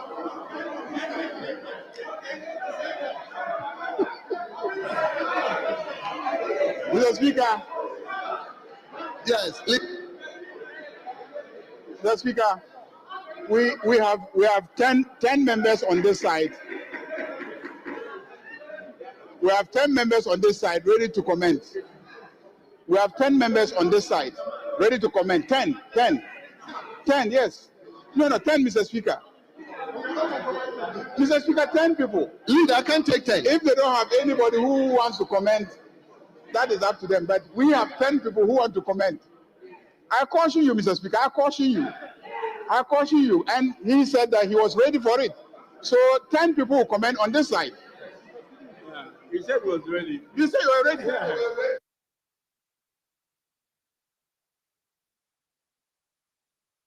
Well, I will vary my orders. I'll give 5 each, including leadership. 5 including leadership. So I'll begin with Honorable John Jinapo. Not more than 5 minutes, please. Mr. Speaker,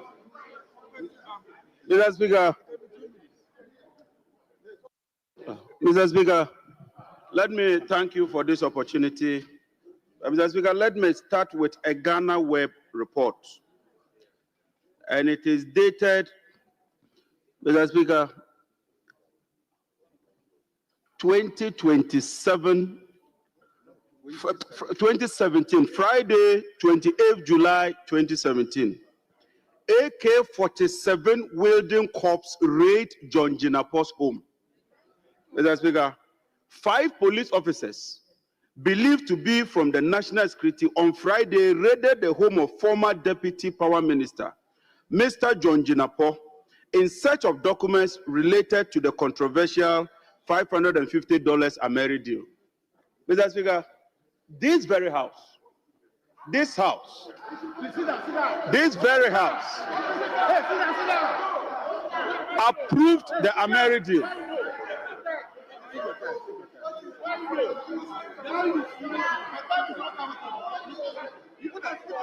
Mr. Speaker,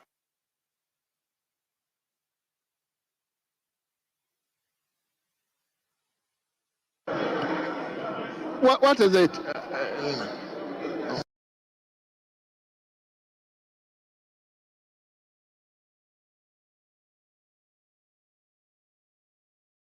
Speaker, I thank you. Earlier on, I had tried to. I think it's important we set the parameters right. Let it go into the records that nobody's afraid of this subject matter. And the leader says that he's cautioning. Nobody's afraid. Nobody has anything to hide. Now, the point I want to make is that, Speaker, yes, when we are debating, we make reference to other sources of information. Let it be put on record that any matter that anybody wants to reference, it should be tabled. It should be tabled. Speaker, if our colleague has some source of information, let that information be tabled before you can proceed on same-sided matter. You can just get up and say that Ghana Web. Table it. Let him table it. No, he should table it. Anybody gets up and say Ghana Web, he should table it. Speaker, I insist. Let him table it. Then yes. He can take his source serious. Honorable John Jinapo. Mr. Speaker, you've already spent 1 minute. So. Mr. Speaker, that's most unfair. That's most unfair. I mean, you can't do this to me, Mr. Speaker. Mr. Speaker, you are a leader. And you should know that when something is public record, especially in this house, we do not tender any evidence. Professor Mike Okwe, then Speaker, made a ruling on the matter in this chamber. You were seated here. Professor Mike Okwe wrote to the CID in respect of this matter. And so what other evidence do you want me to tender when it's captured in the Hansard? Anything captured in the Hansard, you don't tender any evidence. Mr. Speaker, I am saying that on that fateful day,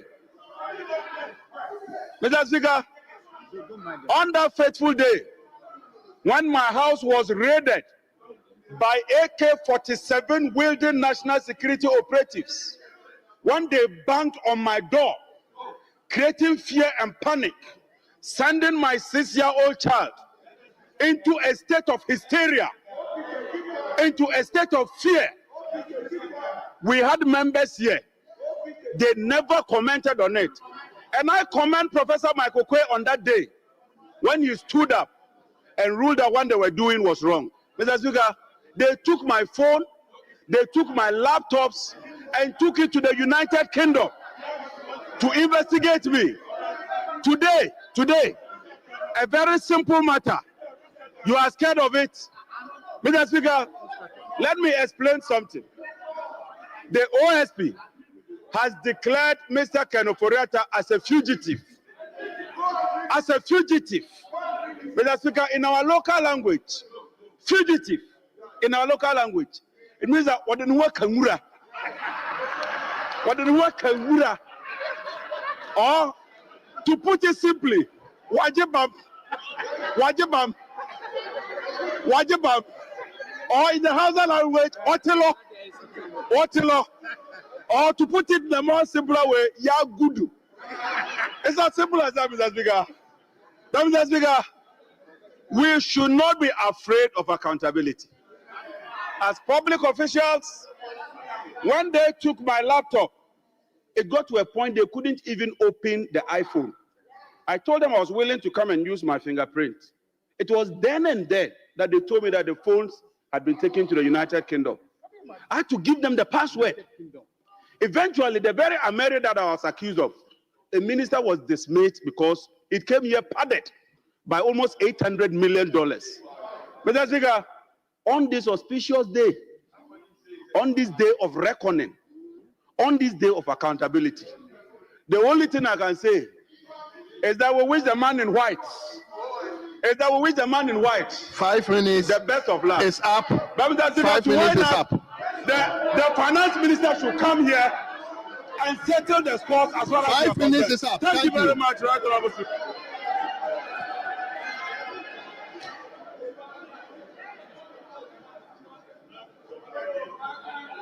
Yes. Honorable member for Bimbila, you have 5 minutes. Mr. Speaker, thank you very much for the opportunity. Mr. Speaker, we are building a democracy. The honorable member who just spoke said gun-wielding policemen raided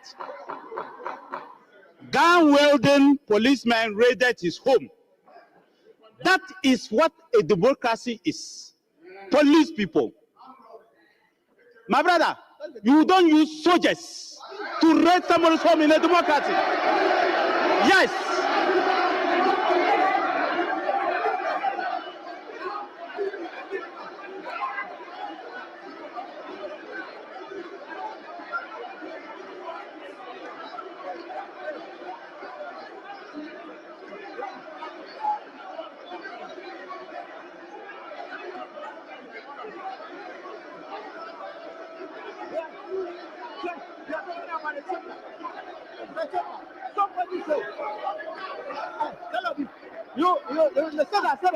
Sit down.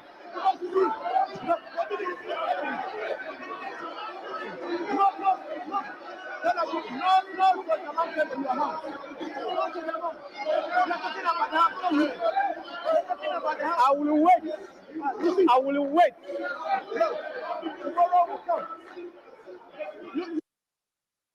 Honorable members,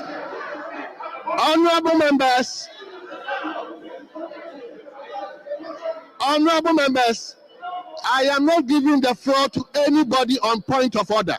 Please. Mr. Speaker. Please, let's tolerate each other, please. Mr. Yes. Speaker. Mr. Speaker, let them be informed. Let them who stand up be informed that by 4 a.m. on the 7th of this, January, there was no defense minister in Ghana. Let them be informed. Let them be informed. Let them be informed that nobody in Ghana, let them be informed that the gentleman, tell the gentleman here that he's just been nominated Deputy Minister of the Republic of Ghana. You are no more in a position to be shouting. Respect yourself. You are in government today. Mr. Speaker, let them know that by 4 a.m., when soldiers and police entered here to keep order, there was no Minister of Defense in Ghana. Be educated yourselves. Mr. Speaker, I still want to repeat. Let me repeat to my colleague. That in a democracy, you do not use soldiers to raid somebody's home, especially when that person has told you, that I am not in the country and I'll report when I get back. Oforiata wrote to the OSP that, look, I am not in the country, I've received the invitation and I will come back and report to you for any investigation. You have no right, Mr. Speaker, you have no right to send soldiers to raid a man's house when he's not there. When he has told you that I will come, I'm out of the country. It is worse than armed robbery. In fact, to the extent that I have seen pictures of of Richard Japa, who has just been forgiven of his sins, raiding somebody else's house. What business has that man in the house of a man who is supposed to be traveled outside? This is not the democracy we are building. Thank you. It is wrong for John Mahama, who just won an election, to try to use soldiers to intimidate people. Thank you very much. We will not agree today. Thank you we very will not much. agree tomorrow.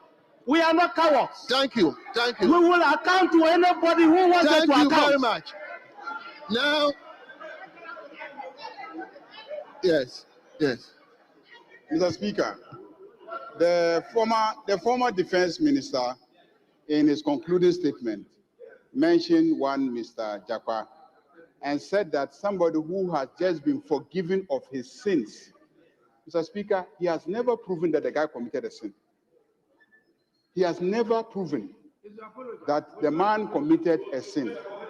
So you cannot say that somebody who has just been forgiven of his sins, nobody forgave him of any sin because nobody proved any sin. So, Mr. Speaker, the man is not here. He should withdraw that part of his statement. He should withdraw that part of his statement. Yes. Mr. Speaker, the case against Richard Japa, the appeal, and the current finance minister was withdrawn by the current president.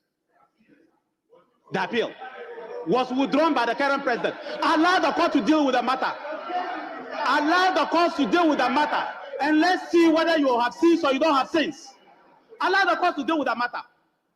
So, Mr. Speaker, allow the courts to deal with the matter. And let's see whether there are sins or there are not sins. So have you... But if you want me to withdraw the word forgive, I'll withdraw that word. But I said to you that allow the courts to decide whether a man is guilty or not. Thank you. Thank you very much. Now, Honorable Member for Bolgatanga, is it Central or Central? Yes. Thank you very much, Mr. Speaker.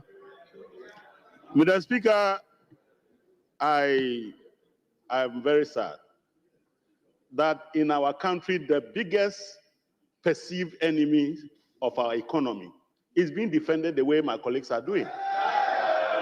And everybody knows. And everybody knows. No. Everybody knows. Everybody knows. Honorable Adongo.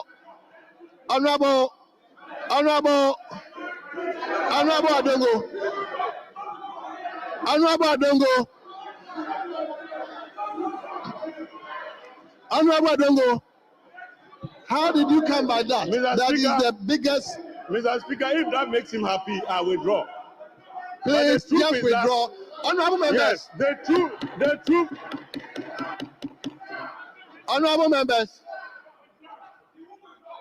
members, please. Honorable members, please, let's be guided by our own standing orders. This comment should not generate any debate. So please, let's make a statement that will invite no other person to come and challenge your statement. Please, let's be straightforward. Mr. Speaker, you allowed very contentious, debatable issues to be raised here. And you are now asking me to respond to debatable arguments without debate? Is that what you are saying?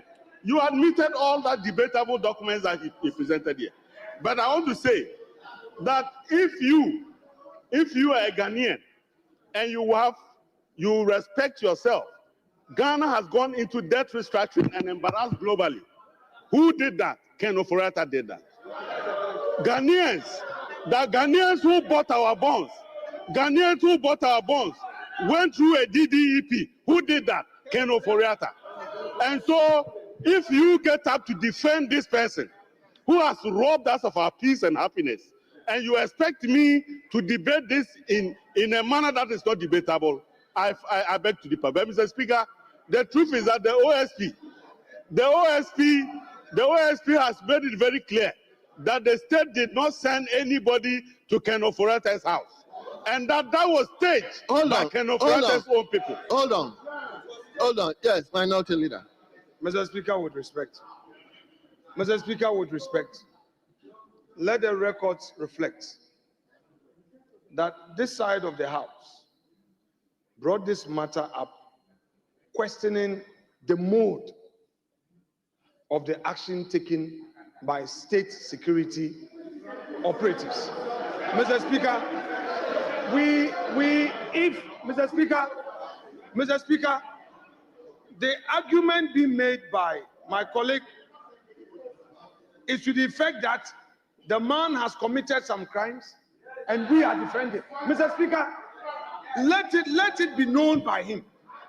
Let it be known by him that as he is now in this chamber, he's aspiring into public office. He's seriously lobbying to be made a deputy minister. Mr. Speaker, he has not even been recognized.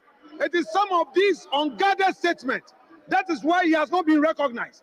Mr. Speaker, we are talking about the mode of the raid, the arrest.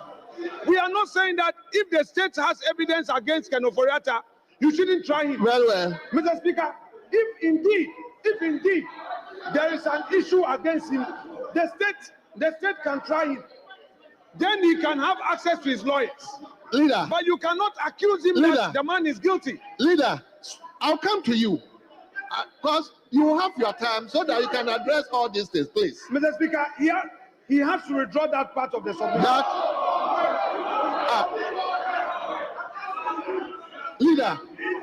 Leader, which part?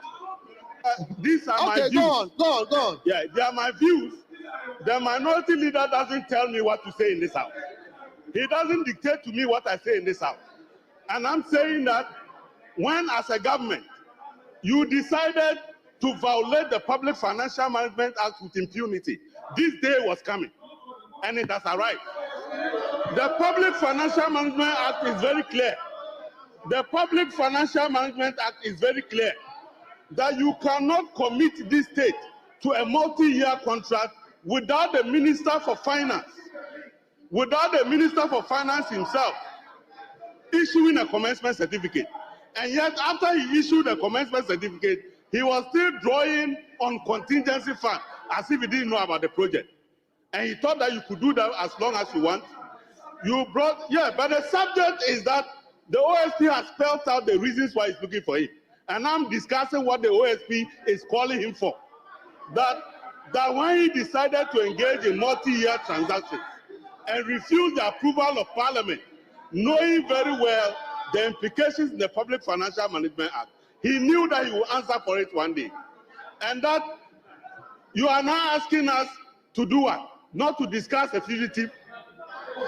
We shouldn't discuss a fugitive. Is that what you're asking? Or to clean him up even though he's a fugitive? So when you came here, you knew that the product you were selling, you could not sell it. And we warned you. We warned you and you did.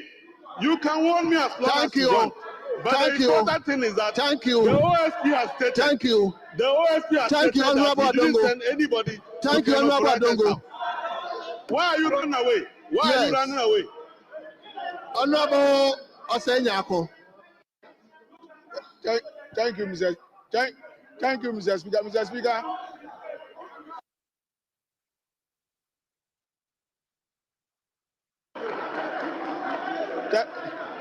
Thank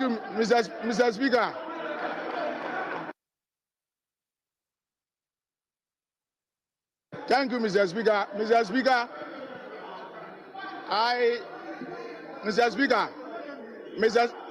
Mr. Speaker, I have come in peace.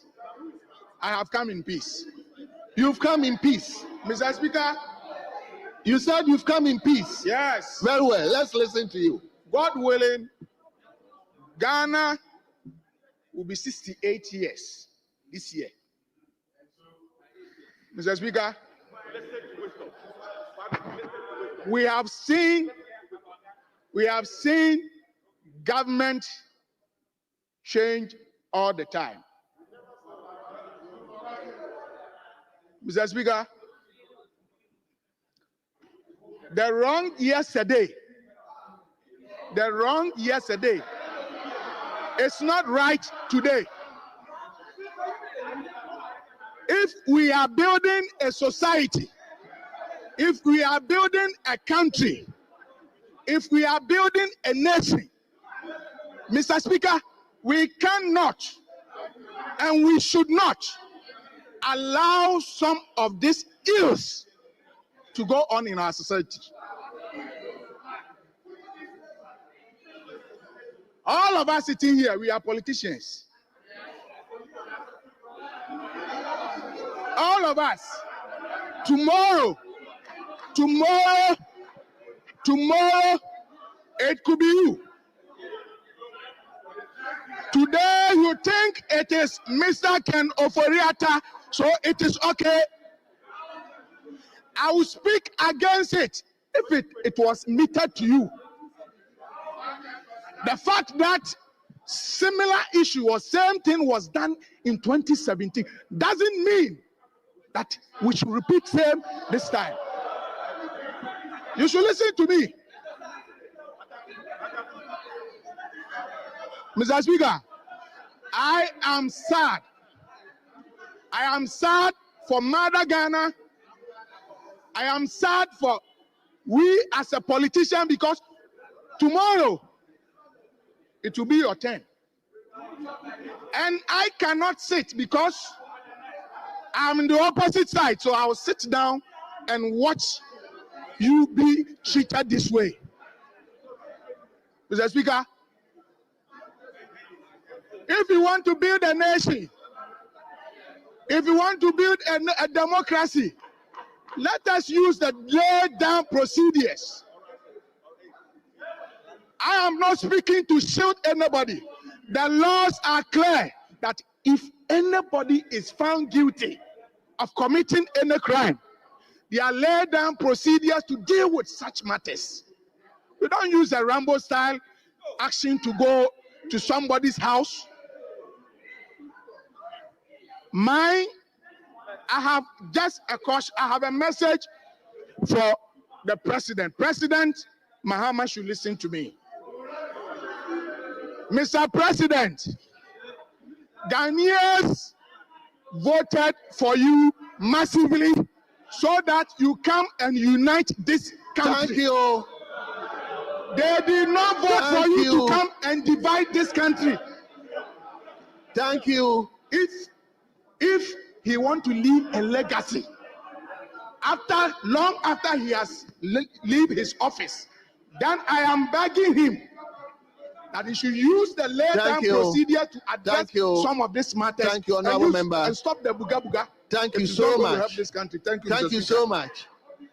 Let me come to Mr. Speaker, I'm very grateful for this opportunity.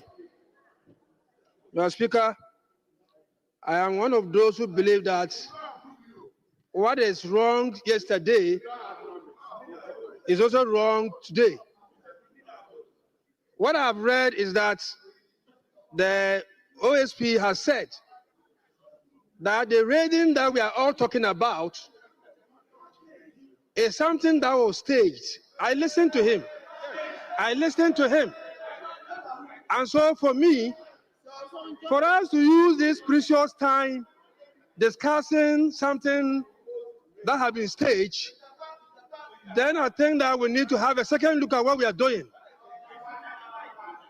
Mr. Speaker, I listened to my senior brother, the former Minister for Defense, and I was a bit sad. I followed you and the former Minister for Interior, and my good friend and brother, the former Minister for Lands and Natural Resources, and also Honorable Kandapa. The four of you, I follow you from outside here on that fateful day, and I dove my cap for Honorable Kandapa when he shouted, "Don't let them enter, don't let them enter, don't let them enter." You shouted, "Let them enter, let them enter, let them enter." And they entered. Mr. Speaker, he's now telling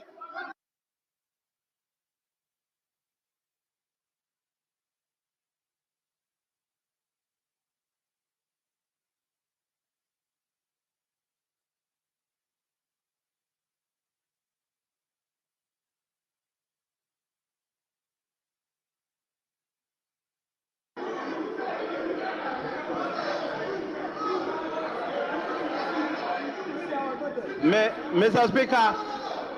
Speaker, first of all, I want him to know, and he knows me very well, that where I come from, I'm not a coward. I can never be a coward. He knows that where I come from, I can't be a coward. I will never be a coward. Otherwise, I cannot go home.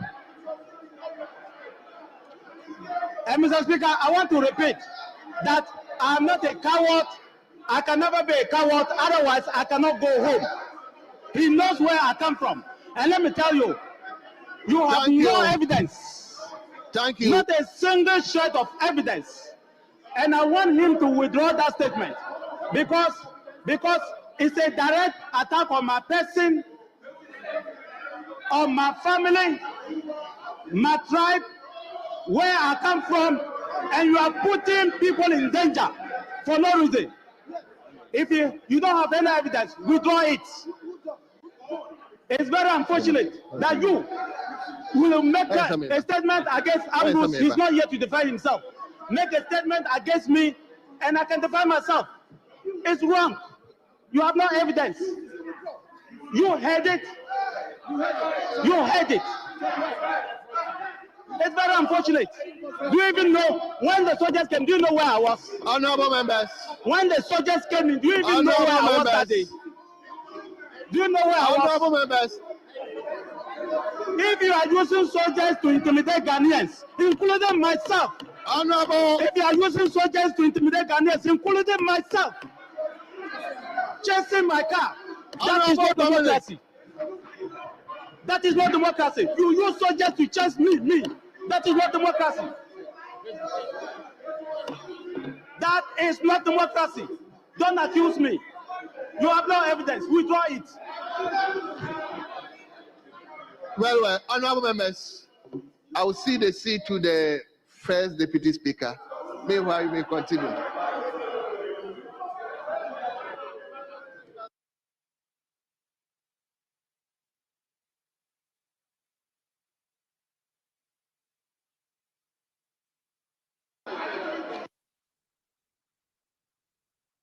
Honorable member, you may go on.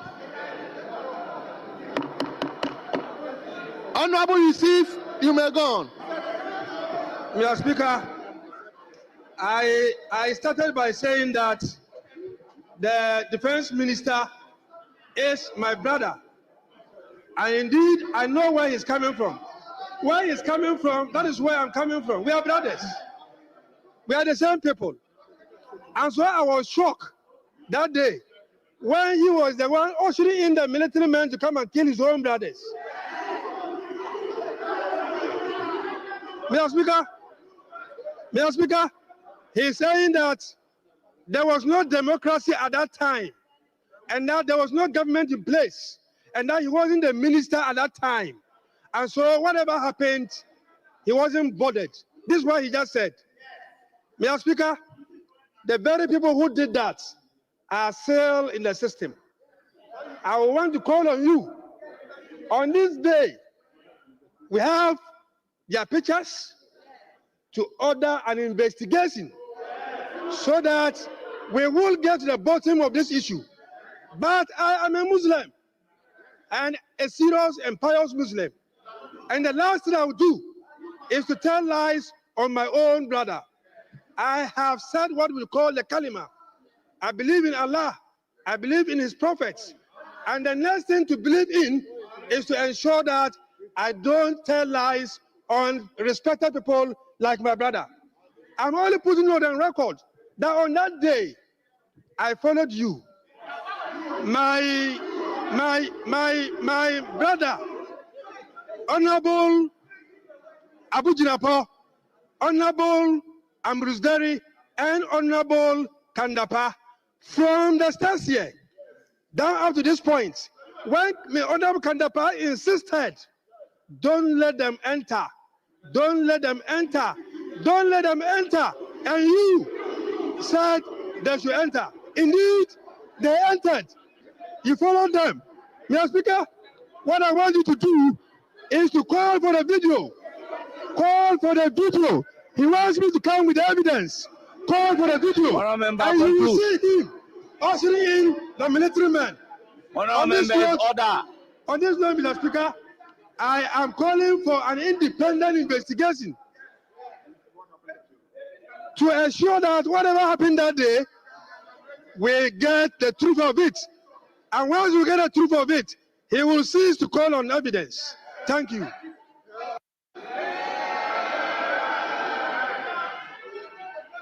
But Mr. Speaker, somebody has accused me. Yes, honorable member. Somebody has accused me that I brought Honorable soldiers to come and you kill. don't have the floor.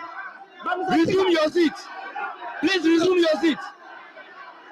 Honorable Nitiwul, resume your seat. Honorable member, you have the floor. Thank you very much, Mr. Speaker. Mr. Speaker. Honorable member, hold it. Mr. Speaker. Honorable members, let's remind ourselves about Order 129 and conduct business in an orderly manner. I will not hesitate to apply the rules. Honorable member, you have the floor. Thank you very much, Mr. Speaker. Mr. Speaker, I mean, members in this house who have followed my proceedings or my actions in the media will certainly know that I was one of the few MPs who stood up and said that Ken Ofori-Atta must go. And so I'm not here to defend Ken Ofori-Atta. But Mr. Speaker, we need to ensure that as a country, the rule of law always reigns supreme. I am a bit surprised that the members in the NDC are today defending actions that yesterday they were crying over. In fact, I heard my good friend John Jinapo, I also heard Kwame Agoja make claims that in 2017, their houses were raided at Dakulu and all of that. Is that justification why we should allow same to be repeated this time? The Speaker, when honorable members, when I said order. When His Excellency John Dramani Mahama was campaigning, he said he was going to reset Ghana. Is that the reset we are seeing today? Is this the reset we are seeing today? That lawlessness is taking supreme over everything that we do in this country? That today Richard Jakpa can walk into the houses of Ken Ofori-Atta and raid the house and be picking documents when he has no warrant. Mr. Speaker, today the OSP, we all heard him, and the OSP declared Ken Ofori-Atta as a fugitive. Mr. Speaker, I'm wondering the legal basis for the OSP to declare Ken Ofori-Atta as a fugitive. Mr. Speaker, a fugitive is someone who has escaped from custody or is evading a lawful arrest warrant. What warrant does the OSP has? That today the OSP will be saying that Ken Ofori-Atta has escaped from this country. We all know that the finance minister, one of the reasons why he had to quit his job was that he was not feeling well. And so if the man travels out of this country for medical reasons, and knowing very well, when there has been enough communication between the OSP and Ken Ofori-Atta, and you take this press conference just to embarrass the man, I am sharply the OSP, and declare the man as a fugitive. That is what John Jinapo said. Leader, you said nothing about it. John Jinapo said the man has been declared as a fugitive. And you know the definition of a fugitive. As Ken Ofori-Atta. Honorable member, I recognize the majority leader. Mr. Speaker, we need to be cautious. The honorable member who just spoke said the OSP organized a press conference to embarrass the former finance minister. Mr. Speaker, this House should not interfere in the work of the OSP. We should not intimidate the OSP. And secondly, Mr. Speaker,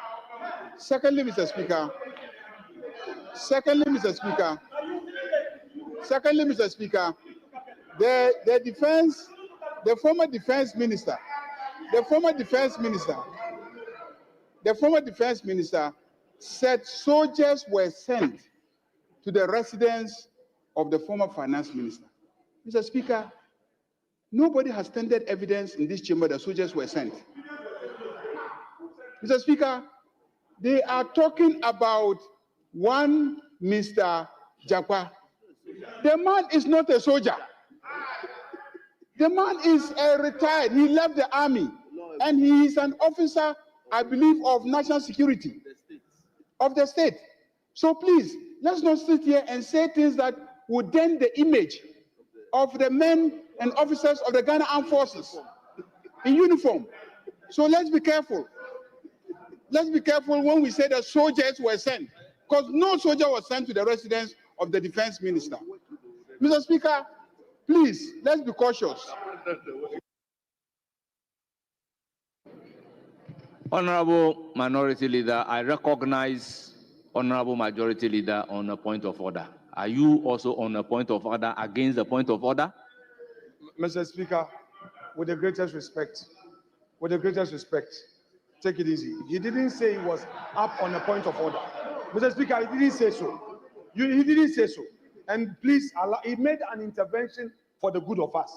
I am back on the same level, please. Mr. Speaker, I agree with the Honorable Leader of the House that we should tread cautiously. Rightly so. But, Mr. Speaker, we have heard a colleague make a statement for Hansa that the respected senior member sent soldiers here to kill us. Those were the words. Mr. Speaker, in the same spirit, we need to be careful. Two, I have publicly acknowledged the diplomacy of the majority leader, and I have no reason to doubt him. But I always act in good faith. I shared with him, although private, but I will tender it since it has been raised. Videos of soldiers in uniform raiding the residence of Mr. Ken Ofori-Atta. Mr. Speaker, indeed, he is right in saying that the man being spoken about as the one leading the team is now a civilian. That is true. Mr. Richard Jakwa, who works with national security, and indeed the one who led the soldiers, is a state security operative. But, Mr. Speaker, the point is very clear. Are you very sure that it's a state security operative? Mr. Speaker, he says so. It's not coming from me. He confirmed. These are the words of the majority leader. It's not mine. This is Japan. That is what, so Mr. Speaker, yes, he has confirmed. He says he is a state security operative. It's not coming from me. Mr. Speaker, I have shared the videos with him. And I was fair in my dealings with him by saying that this is a matter that I want to raise. So, Mr. Speaker, let us be guided by what he has just told us and allow our colleague to proceed. I have gotten a signal from my respected colleague who has just been nominated as a deputy minister that he wants to withdraw that aspect of the submit. Oh, he says so, please. It's not, Mr. Speaker, I will not impose anything on him. He signaled that in view of the caution from the leader, he wants to withdraw. If he wants to, that is his matter. I am only telling Mr. Speaker, that's the signal he's giving me. Mr. Speaker, let's be fair with each other. This democracy that you are celebrating today. Honorable Minority Leader, conclude. Mr. Speaker, I'm concluding. Mr. Speaker, once upon a time, we had 169 seats in this house. You have made it, enjoy it, but let us be mindful. Let us be mindful that we are a family. I told us once some weeks ago that let us learn from the Jinapo brothers. I rest my case. Thank you, Honorable Member, Honorable Sule. Oh, I'll give you the floor. I'll give you the floor. Honorable Nyindam, resume your seat. Honorable Sule, you have the Mr. floor. Speaker, I'm grateful for this opportunity to withdraw the words he brought in military to kill his brothers. My understanding of the role of the military is that they are trained to kill. That's where I was coming Honorable from. Suleiman. So I withdraw. Honorable Suleiman, are you withdrawing? So I'm withdrawing. Are you withdrawing? Those Or what are you doing? Unreservedly. He's my brother, and I will not do anything to hurt him. So I withdraw them. Thank you, Mr. Speaker. Honorable members, statement accordingly withdrawn. Order. Honorable member, conclude. You have 2 more minutes. thank you very much, Mr. Speaker. Mr. Speaker, Honorable Chiwete, can we have some order? Mr. Speaker, see how pleasant it is that as brothers, we are able to understand each other. That should be the spirit that we carry on in the administration of government. Mr. Speaker, we all have a right, and Chapter 5 of the Constitution guarantees our right as citizens. In fact, Mr. Speaker, if you look at Article 14 of our Constitution, it is very clear. It is very clear that no person shall be deprived of their liberty except in accordance with the rule of law. Mr. Speaker, the rate and the style, the Rambo style at which they invaded Kenuforiate's house. This morning, my little daughter came to me and she was asking me, Daddy, is Ghana at war? Then I asked her, why? Mommy, why? Why? What is happening? Then she was like, Daddy, get on social media. Honorable member, look at how military I am not men. supposed to be interrupting you. You quoted a constitutional provision that we need to act in accordance with the law. Are we going to be able to establish whether they have acted in accordance with law or not? Is this House going to establish whether they have acted in accordance with law or not, having regard to the fact that justice emanates from the people of Ghana and it is exercised on their behalf by the judiciary? Mr. Speaker, it is very clear. It is very clear that from all the statements we have read from the OSP, there's no warrant. People invaded the house of Kenuforiata. Today, even the OSP that we all thought that led that attack is even running away from the fact that he led those attacks to Kenuforiata's house. Mr. Speaker, today, we have a former military person who has been caught on video, clear video, invading the house of Kenuforiata. Mr. Speaker, that should not happen. I'm saying that. Honorable member, did I hear you say he's running away from the facts? He made a categorical statement that the people are imposters. Who made that statement? And he didn't authorize them. Well, and you said he's running away from that particular fact, as if he authorized them and now running away from them. Mr. Speaker, Mr. Speaker, I appreciate your guidance. I appreciate your guidance. But Mr. Speaker, we are all in the media space. We know what is happening. We know what people are saying. I am saying that this morning, newspapers carried that the OSP, in fact, the Herald newspaper carried that the OSP is the one that undertook this exercise. In his press conference, it denies that fact. It denies that fact. All I'm telling my colleagues is that we live in a country where a president has been given over 56% of votes. He promised, now I'm coming, sit down, Kwame, sit down. He promised Ghanaians that he's going to reset the entire system. But Mr. Speaker, today what we see in administration, in the administration of the NDC, it's more like a coup d'etat had happened in Ghana, Honourable member, people's homes are conclude. being raided, and all of that. Mr. Speaker, Honourable member, conclude. letters are being issued sacking civil servants in our country. Something we have not seen before. Even directors of companies are being sacked. Mr. Speaker, directors of companies are being sacked. Honourable member, your time is up. Mr. Speaker, I proceed to give the floor to Honourable James Agalga. Mr. Speaker, in conclusion, Honourable member, resume your seat, please. 4 minutes. Mr. Speaker, you Please took all my resume time. your seat. You took all my Honourable time. James Agalga, you have the floor.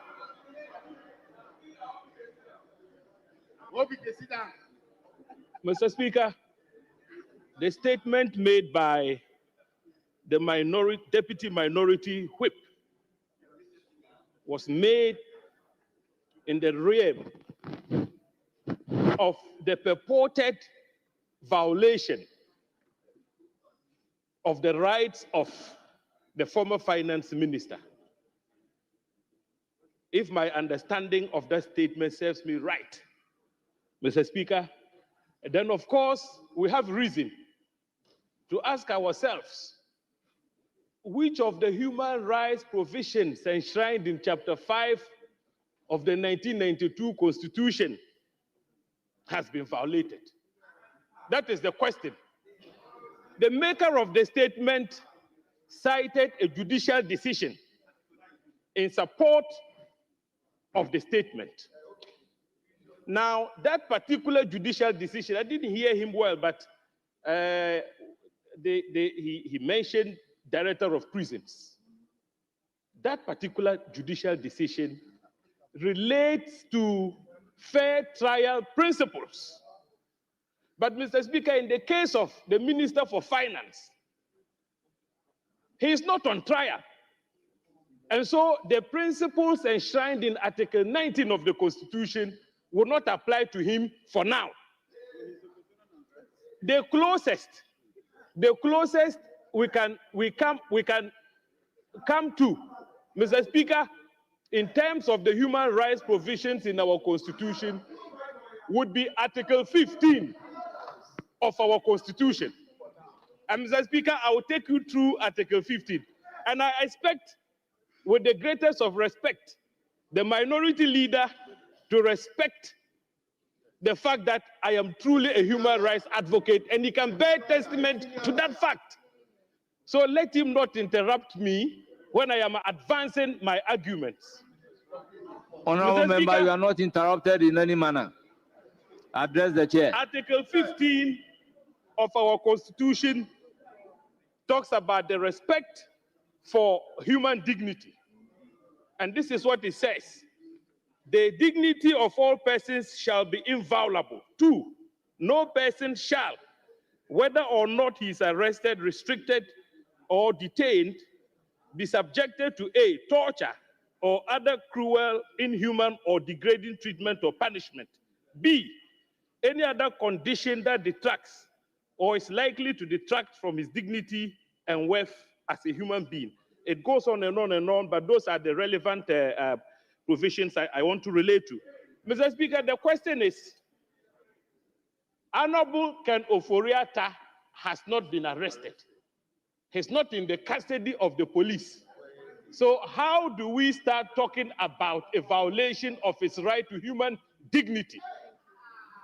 The steps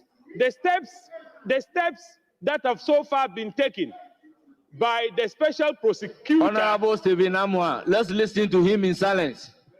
Mr. Speaker, the steps that have so far been taken by the special prosecutor is in accordance with law as prescribed under Article 18 of our Constitution. That same Article 18, Mr. Speaker, talks about the right to property and the fact that it shouldn't be interfered with, your property rights, your home, etc., etc. But Article 18 comes with an exception, where the state security apparatus decides to act in prevention of crime or in detection and punishment for crime, an exception is created under Article 18.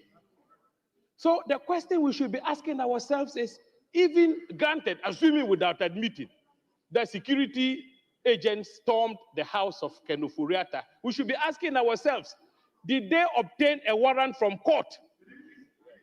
Did they obtain a warrant from court? I think our colleagues on the other side should file an agent question and determine for themselves whether they acted with a warrant or without a warrant before they draw certain conclusions. Now, Mr. Speaker, the special prosecutor has spoken. He says he extended an invitation to Ken Ofori-Atta, and his lawyers offered to present themselves for questioning. And he said, no, lawyers are not the subject of the investigation. So he wants to talk to Ken Ofori-Atta himself. Could this be the reason why agents of our state security apparatus stormed his home? Mr. Speaker, let me remark that when Honorable John Jinnapo's home was stormed, there was no prior invitation extended to him by any state security agency mandated to investigate any matter. Likewise, the home of Dominic Ayene, the current Attorney General, was stormed, equally stormed. What was his crime? His crime was that he only wrote a legal opinion. A legal opinion warranted the storming of his home without a prior invitation from the police. These are the facts we should compare and contrast. And so, having said that, I did indicate that I, as a lawyer, a human rights advocate, Member, conclude. Who was struggling to establish for myself which of the provisions of our Constitution have been violated, I found none. Ken Ofori-Atta can submit himself to the law for purposes of investigation, and when there are violations, I'll be the first to speak for and on his behalf. Not until then. He should be law-abiding, come back home, and engage with the special prosecutor so that the allegations that have been leveled against him can be dealt with. Thank you for the opportunity, Mr. Speaker. Thank you very much. Your time is up.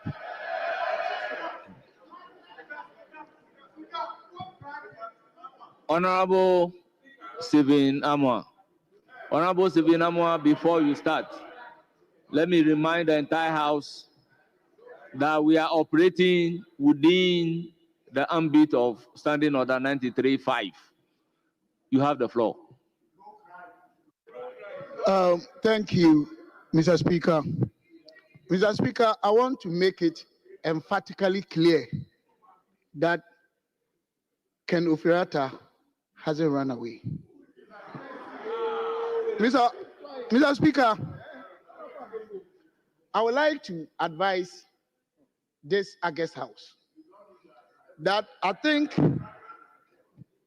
our actions and omissions over the years have actually defined us, and we have given the public, the external stakeholders, to always see us in different lenses. And it is time we put an end to what we are doing to each other. Mr. Speaker, some of the descriptions they're giving, some even went to the extent of saying that the economy that he left, in fact, I cannot repeat those evil words they use in-house. Mr. Speaker, 2016,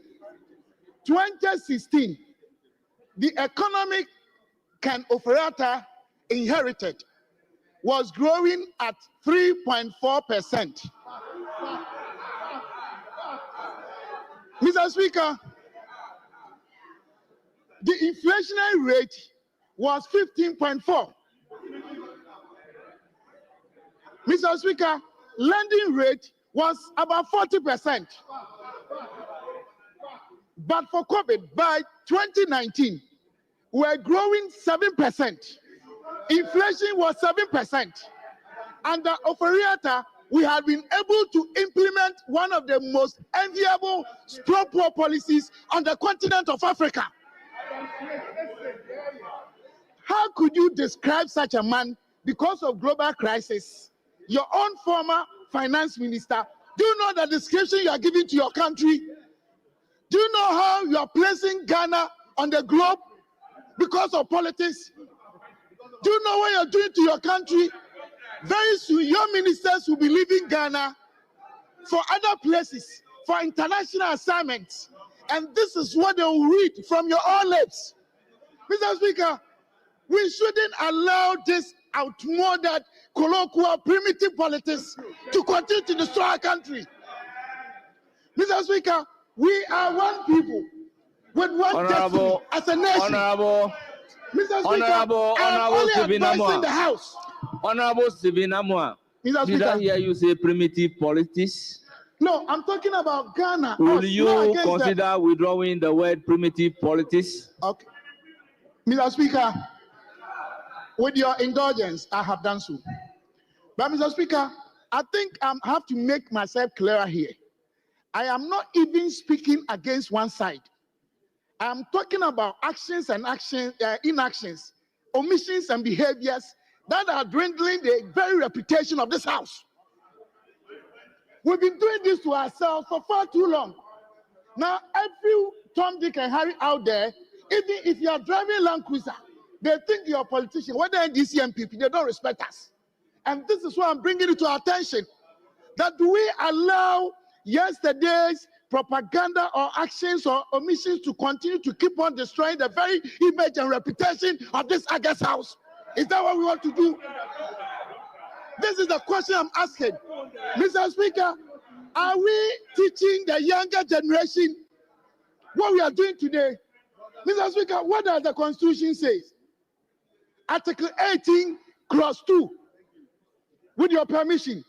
A, no one shall be subjected to the interference of his private home and properties. Has that happened or not?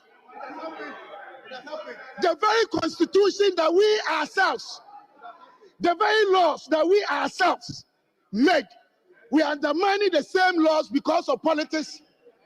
We should not sit here and because of politics forget the fact that the same kind of rata made your family members have free school.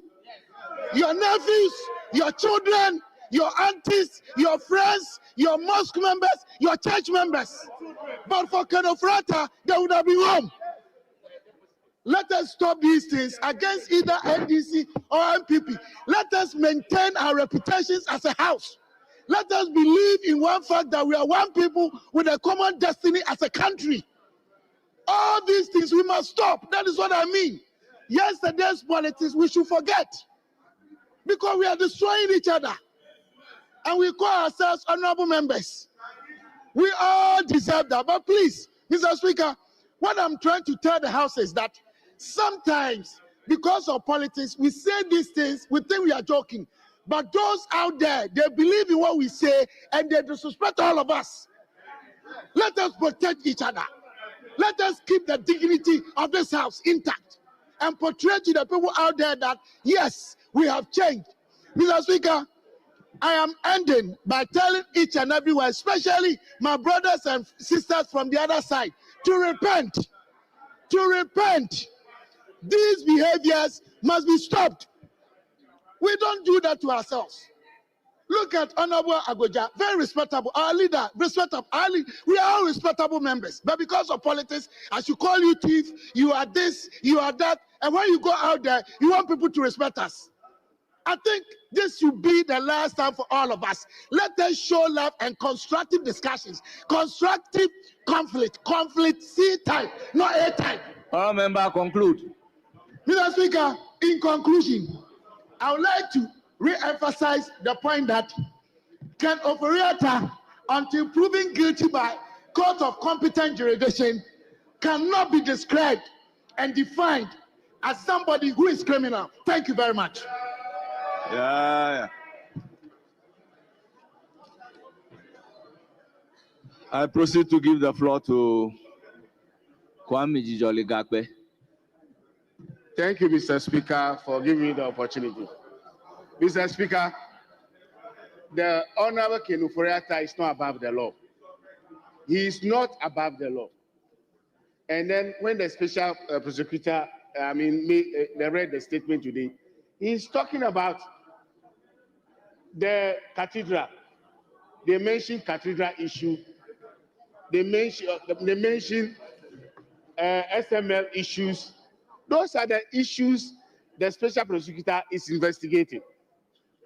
When they call on upon Honorable Kenuforiata to avail himself to the authorities to do the needful, he sent lawyers. And the lawyers they sent, they want to represent him. Where is Kenuforiata? He's outside this country. We call upon our former finance minister to do the needful and come back to Ghana and do the needful. This is about public money. It's not personal money. He's not above the law. The security agencies went to the house lawfully. What we should be looking at is that we should inquire as a house whether they have search warrant to go to Honorable Kenuforiata's home. It's not about wearing white dresses. So nobody is above the law. When you hold public office, you need to be what? Accountable. The day of accountability have arrived. We were in this country. John Jinapo's home was raided. Former Attorney General's home was raided by the military people. Members were invaded in this chamber. At that time, we don't have the locus to say and condemn it. Today, we have the moral temerity, the audacity to say that it is wrong. You have the moral ground to talk. You didn't know the day of reckoning will come today. Here we are. Now here, karma. This is what we call karma. Karma is real. Those days where even members of parliament are being chased. They can prevented. They can't even do the dutiful duties. Here we are. So all that I want to say is that Ken Oforiatta is not above the law. He should submit himself. He should stop running away. He's out of the country. Please, please, please call upon him to come back to the country. He shouldn't run behind excuse of medical condition and he will not come. He is fit for purpose, and then we are waiting cautiously, we are waiting patiently for Honorable Ken Oforiatta to arrive in this country to submit himself to the authorities for the needful to do. Why? What are you running away from? What are you running away from? Cathedral, 58 million Ghana cedis was sunk. Dollars, $28 million. $58 million. Which can build Kosimiti, can build a lot of roads. It can be Kosimiti. Is it not true? OPK, is it not true? It can be hospitals. It can be markets. It can do a lot of roads. The agenda 111 business would have finished. Honorable conclude. And what are we talking about? Honorable Gakwe, conclude. What the SML? Is it not true? Is it not true? Yes. The biggest hole ever Ghana have actually constructed. So nobody is chasing for former minister for me. He is supposed to submit himself, and he is not above the law. Mr. Speaker, on this juncture, he swore an oath to protect the public purse, and now the day of accountability is here.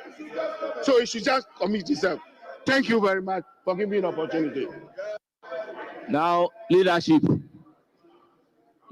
of the House.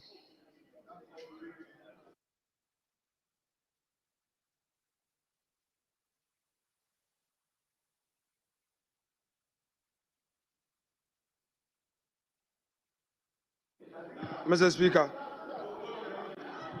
Speaker, thank you for the opportunity to make my comments on this matter. Mr. Speaker, Honorable Ken Oforiatta, a former Minister of Finance and a former presidential envoy, has contributed to nation building. Mr. Speaker, in 2021, when His Excellency Nana Addo Dankwa Akufo-Addo nominated him for the finance ministry portfolio. This house had to wait because he indicated he was unwell and seeking for medical treatment outside. Mr. Speaker, in fact, when he even came, he was the only minister that his vetting took 2 days. And in between, this house indulged him to enable him take some break, to enable him proceed with his vetting. Eventually, he left government as a cabinet minister. And Mr. Speaker, for the records, on the 2nd of January 2025, he wrote to the then Chief of Staff that he needed to travel to Mayo Clinic in Minnesota, USA, for some medical procedure. Mr. Speaker, after President Mahama had taken office, he again wrote to the current Chief of Staff in a letter dated the 22nd of January 2025, indicating that he would again be absent from Ghana for the same purpose. Mr. Speaker, in fact, in the said letter to the Chief of Staff, he attached a letter from the hospital that he was seeking treatment. Mr. Speaker, indeed, the OSP wrote to him on the 24th of January. In fact, this is the first letter that he received from the OSP. Mr. Speaker, in the said letter, Mr. Ken Ofori-Atta instructed his lawyers to respond to let the OSP know that indeed he was out of the jurisdiction seeking medical treatment. Mr. Speaker, what happened yesterday by state security operatives must be condemned by all of us. Honorable John Jinapor has narrated his own ordeal, but the records of this House will confirm that when that happened, Right Honorable Speaker Okwe condemned that act. If indeed something had happened yesterday, it does not mean that we should continue today. Mr. Speaker, I've heard human rights activists, respected lawyers for that matter, quote Article 18 of the Constitution to say that that is not applicable in this case. Mr. Speaker, I beg to submit that that was a wrong appreciation of the law. Military men led by Mr. Richard Jakpa unlawfully entered the premises of Mr. Ken Ofori-Atta, searched his rooms. Honorable Minority Leader, the unlawful entry is by your own determination. Mr. Speaker, you know that by virtue of where we sit, we are able to do some background check before we come here. I wouldn't want to mention names, but Mr. Speaker, when inquiry was made, Mr. Speaker, when inquiry was made, it was obvious, and I stated for emphasis that those officials from the state did not have any warrant. Mr. Speaker, we should not encourage such an approach. We should not. Our democracy is still young. Today, it is Ken Ofori-Atta. Tomorrow, it will be another person. Some of our colleagues should not forget that only yesterday, it took the intervention of certain prominent members of our side to ensure that they were not mistreated. We will not mention names. They know. So these should be the voices of reason on this occasion. Some members worked in the night to ensure that people, members of the political class who are members of this house, were not mistreated.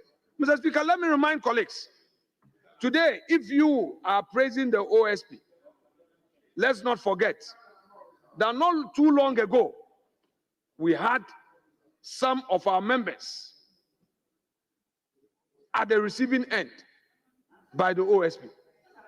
Don't let us also forget that even the president himself became a subject matter of OSP investigation.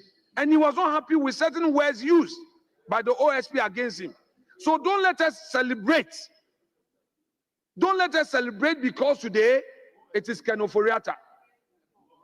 Mr. Speaker, all manner of things are being said that Ken has done this, has done that, has done that. I listened to my colleague from Keta, and I listened to my respected colleague from Bogatanga Central, enumerating what to him amount to offenses. And they also argued again that the man has not been tried, therefore there cannot be any human rights abuse. Mr. Speaker, if you invade somebody's home and raid his home, Article 18 of the Constitution protect that person, except when you are doing so lawfully. On this occasion, there was no such law. There was no such law supporting their actions. So they shouldn't be here happy with it. These 4 years will soon come. No, Mr. Speaker, Honorable member, I think the honorable member's order, that response was in respect of the allegation of breach of natural justice. And you and I are very much aware that natural justice is in two main ways: the Odi Atram pattern and Nemo Judas in Council, but actually not in respect of the Constitution. The statement states there was a breach of natural justice. Mr. Speaker, the contention here is that the man's home was raided by state security operatives, rather unlawfully. And I dare contend that that conduct was unconstitutional. That is my respectful submission, Mr. Speaker. Mr. Speaker, I have done a lot of follow-ups on this matter, and I regret to say that we are not sending the right signal to our electorate. Mr. Speaker, the man has put the state on notice of his absence from the jurisdiction. He has made available his medical records coming from a respected medical facility. Mr. Speaker, today, I repeat, if our friends think that it is another person, so it is okay, and they are describing Ken Ofori-Atta in all manner of forms, let me remind them that none can ever rule this country with perfection. The man, Mr. Speaker, at the risk of being repetitive, Honorable Stephen Amwa was clear in his language of submission that indeed the successful implementation of the free SHS was led by Ken Ofori-Atta as a finance minister. He made sure that he rolled out all important policy of government. Mr. Speaker, if you have any issue,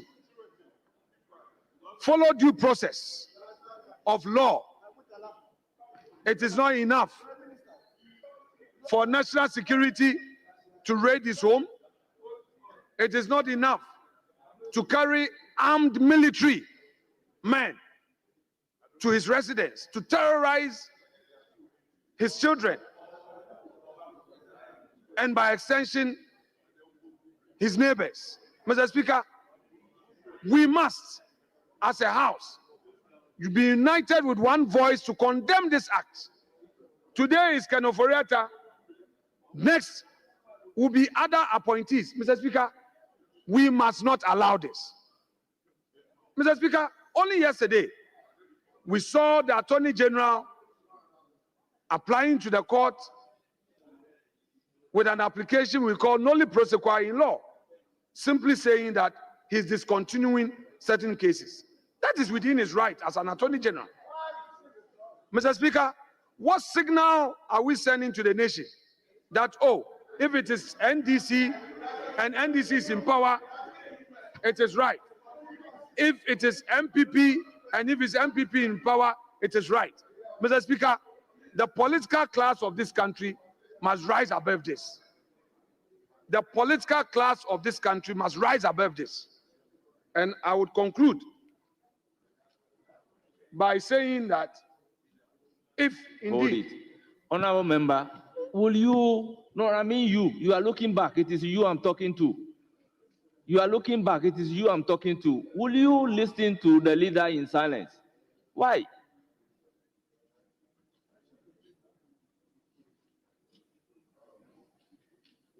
Leader, continue. Mr. Speaker, Honorable Member for Keta talked about karma. And I agree with him. I've been reading a lot about karma. The wheels of karma indeed grind slowly, but with great surety. You have quoted it today. Enjoy it whilst it lasts. Mr. Speaker, today he says that we are reaping the fruits of a karmic effect of our actions. So it should be so. You have just come into government. You have a lot of projects you want to undertake. You'll be going to PPA. Ministers will be taking decisions. Some will be good, some will be bad. You roll out policies for Ghanaians to benefit. Some will pay, some will not pay. You would engage the business community. So bear in mind that this karma you have just referred to, 4 years from today, we may. You can even call it 50 years. 50 years, 60 years. So let us solve the problem now. Let us encourage state security agencies with a mandate to investigate and prosecute to follow the law. Let's encourage them to follow the law. Honorable Nitiwu, in his submission, was being very emotional because just a week ago, he had to invite the leaders to intervene. Some and the clerk. Some people calling themselves state security operatives chased him, his car, a former defense minister. And when they saw the car papers, they now realized that whatever the information they had was wrong. A colonel had to come, and when he questioned them, that who sent you, they could not mention. So when we give certain wrong signals, some of those people at the lowest level take advantage to harass people. And even senior members who give order, when they realize that it is wrong, they are unable to even own up. Honorable Nitiwu, a former defense minister, suffered this just a week ago. It took the intervention of leadership and the clerk to parliament to sanitize the situation. Is that what we want? Is that what we want? Mr. Lord Comey, his house was raided. They searched his house, took away all his cars, and after 3 days, they said, we are sorry. They brought the cars back. Is that how we want to govern the country? Mr. Speaker, I shall conclude by urging my colleagues to support this call in bringing sanity in the country, so that nobody will take advantage to unleash any violence on anybody. I rest my case. Thank you. Yes, majority leadership.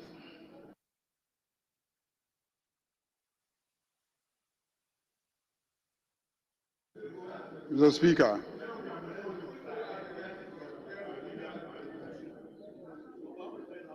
before the statement was made, I had cautioned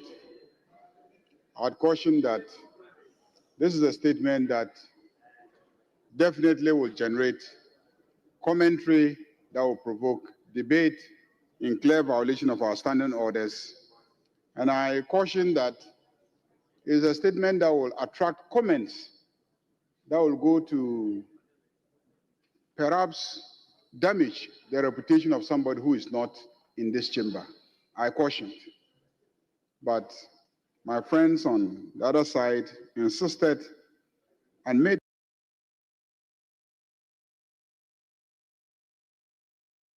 the statement.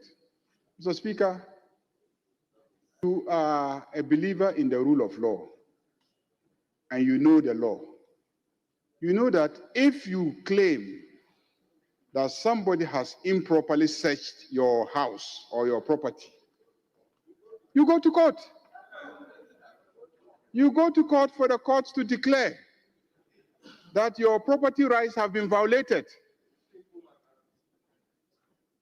that your dignity has been violated, and the courts are there to provide you that service of taking a decision as to whether or not indeed your rights have been violated. In court, the two sides will be there, and they will all be heard. But if you choose to use a political platform like this one, Parliament, to raise matters that, properly speaking, are the business of courts, you will receive political responses.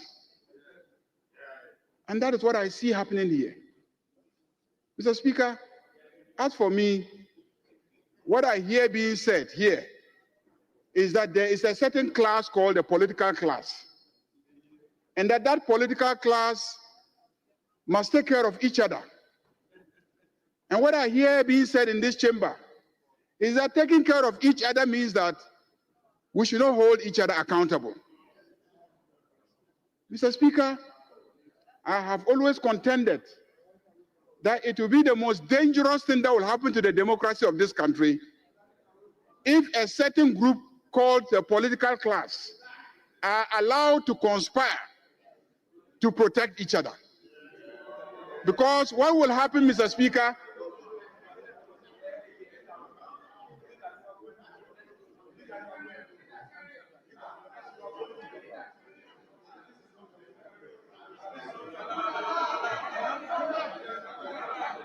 Honourable members, order.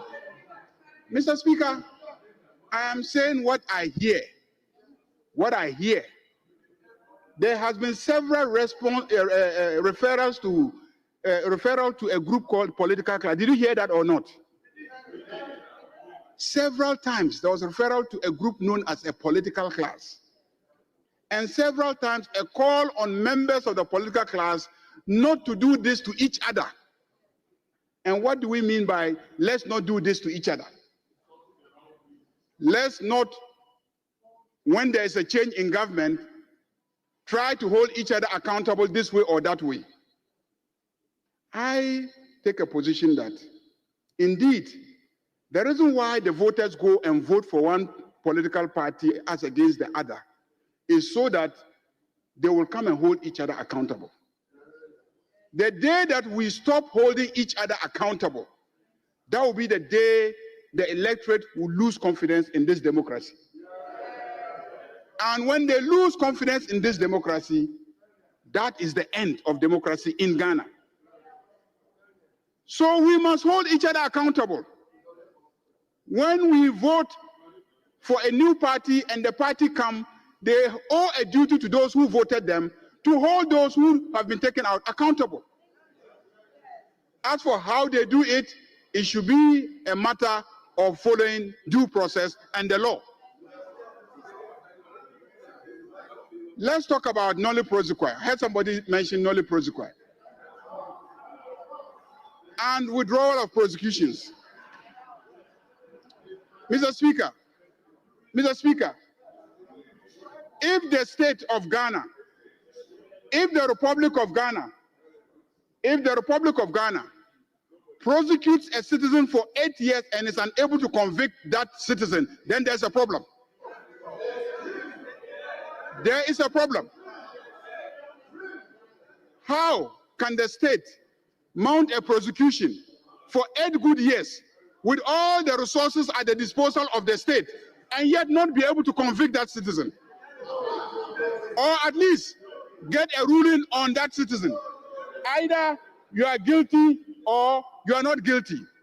So when you are unable and you try somebody for 8 good years, and you cannot secure a conviction, then clearly there's something wrong with the case. And so if another Attorney General comes and is convinced that you don't even have a basis for the prosecution and enters a nolle prosequi, that is not a case of clearing people. You had 8 good years to secure a conviction, and 8 years you failed. Clearly there's something wrong, and that is what has manifested itself in a nolle prosequi. Mr. Speaker, let me say that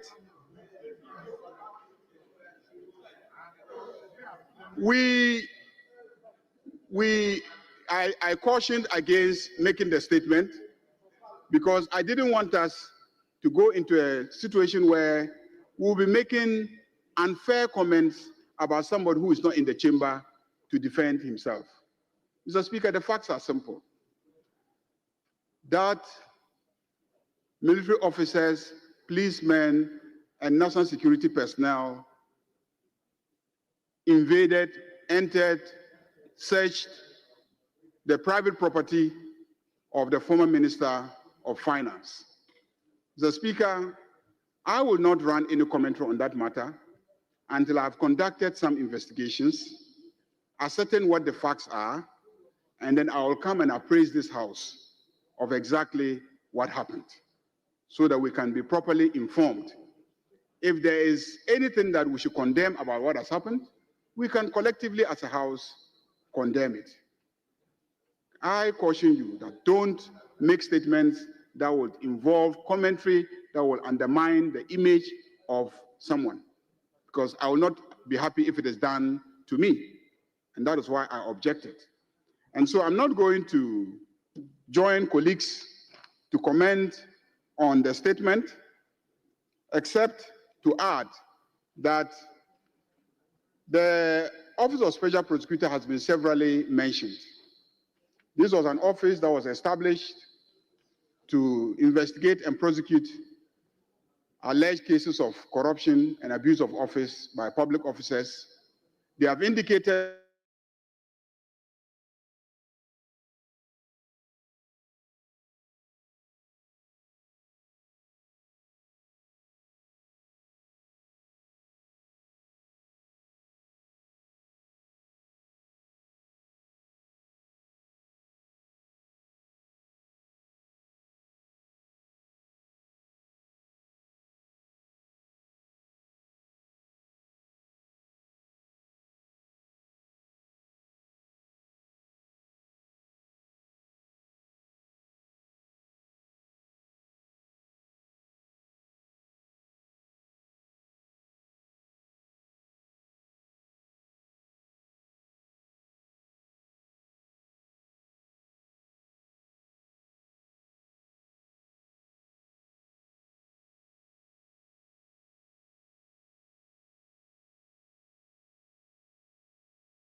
Yesu ye odo mara sama nyinara woni shesupa ne humoboro doso maye it's be de mi hunyi namanumpa entum senyo empari mi se me bua me ho masit nemo bidi for me ura te mi sufredi mio bidi mi hunyi namanumpa entum senyo empari mi se me bua me ho masit nemo Beautiful Riviera, mi soprageno, mi divulghi, nama ufa, mi evoglio, mi ura Yesu, mi davasi, sewa jimi. Beautiful Riviera, mi soprageno, mi divulghi, nama ufa, mi evoglio, mi ura Yesu, mi dawasi, sewa jimi.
And withdrawing from the Paris Accord on climate change poses significant challenges for many countries, including Ghana. USAID has been a crucial partner in Ghana's development, funding numerous projects in healthcare, education, and infrastructure. Freezing these funds to USAID implies that Ghana will lose 150 million United States dollars annually. With the national budget already very tight, this could lead to reduction in development aid, exposing essential projects to face cutbacks or cancellations, affecting sectors critical to Ghana's growth. I've taken notice of the President's directive to the Minister for Finance to fund the funding gap resulting from freezing funds to USAID. But with a budget already tight and the government planning to scrap some taxes, I'm wondering how this funding gap is going to be done. But this is an indication of the fact that we are already feeling the effects of the policies of the Trump administration. While tariffs directly imposed on Canada and Mexico may not immediately affect Ghana, secondary effects could arise. The global trade disruptions that arise from tariffs on major economies can lead to shifts in global trade partners and patterns, potentially reducing demand for Ghanaian exports. Countries affected by US tariffs might seek new markets, increasing competition for Ghanaian products. This action could also lead to changes in trade dynamics, which could disrupt supply chains that Ghanaian businesses rely on. The mass deportation of immigrants from the United States could have several repercussions for Ghana. Remittances from Ghanaians living in the US contribute significantly to the local economy. Deportation could reduce this valuable income stream. Also, an influx of returnees might strain social services and job markets, necessitating urgent policy responses. So far, it is reported by the Ministry of Foreign Affairs that the number of Ghanaians affected by the deportation program is negligible. However, given Ghana's stability, other African citizens deported to their countries that are politically unstable could escape this instability to Ghana. Mr. Speaker, there is no doubt that the new Trump administration will bring a shift in policies and priorities, both domestically and internationally, as we are already witnessing, which will affect policy choices in developing countries like Ghana. However, every coin has two sides, Mr. Speaker. Therefore, the effects notwithstanding, Ghana stands poised to capitalize on several opportunities provided by Trump's policies for economic development. By strategically aligning with the administration's policies, Ghana can foster growth, attract investments, and strengthen its economic ties with the United States. One of the key areas where Ghana can benefit is through enhanced trade and investment relations. The Trump administration's focus on bilateral trade agreements presents an opportunity for Ghana to negotiate favorable terms that boost exports and attract American investments. By emphasizing sectors such as agriculture, manufacturing, and technology, Ghana can position itself as a valuable trade partner. Ghana's agricultural sector has immense potential for growth, and the Trump administration policies could provide a significant boost by increasing access to the American market. Ghana can export more cocoa, coffee, and other agricultural products, thereby generating foreign exchange and supporting rural development. Additionally, collaboration on agricultural technology and best practices could enhance productivity and sustainability.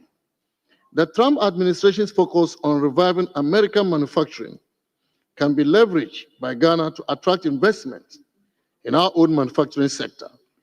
By promoting joint ventures and partnerships, Ghana can benefit from technology transfer, skills development, and job creation.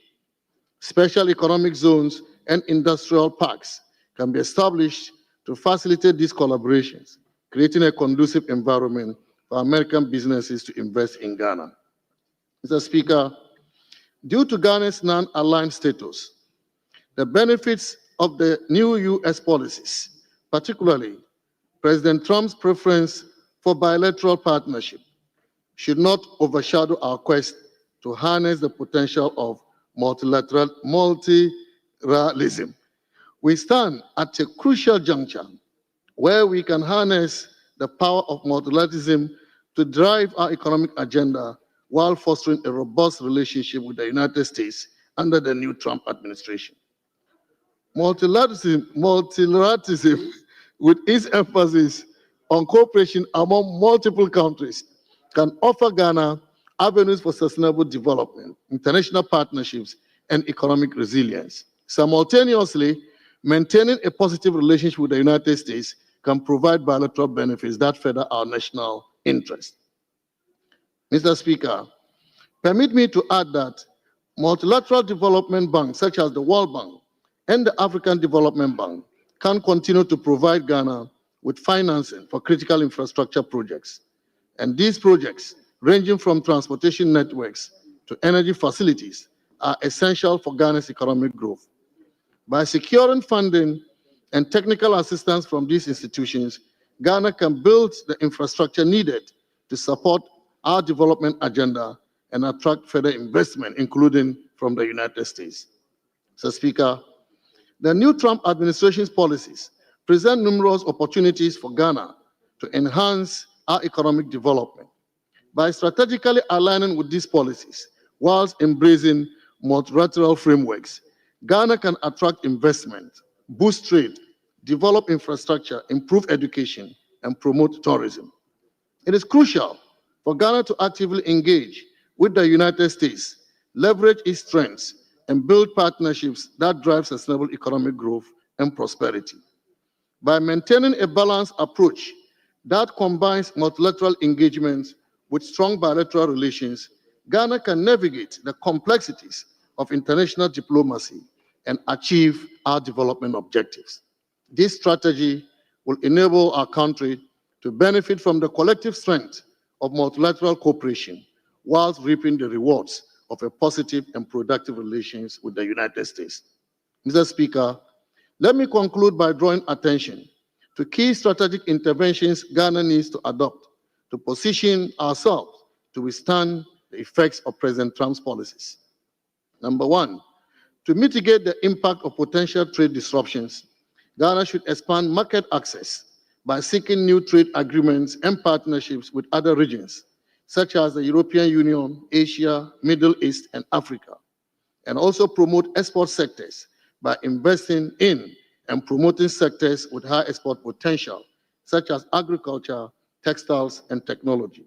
Number two, to reduce dependence on international aid and imports and to fortify our economic resilience, the government must support local industries to encourage their growth, fostering self-reliance and job creation. The government should also continue to invest in critical infrastructure to support efficient production and distribution of goods. Number three, Ghana should explore diverse funding avenues to replace potential shortfalls from the United States by promoting foreign direct investment through the creation of a favorable investment climate, focusing on sectors with high growth potential.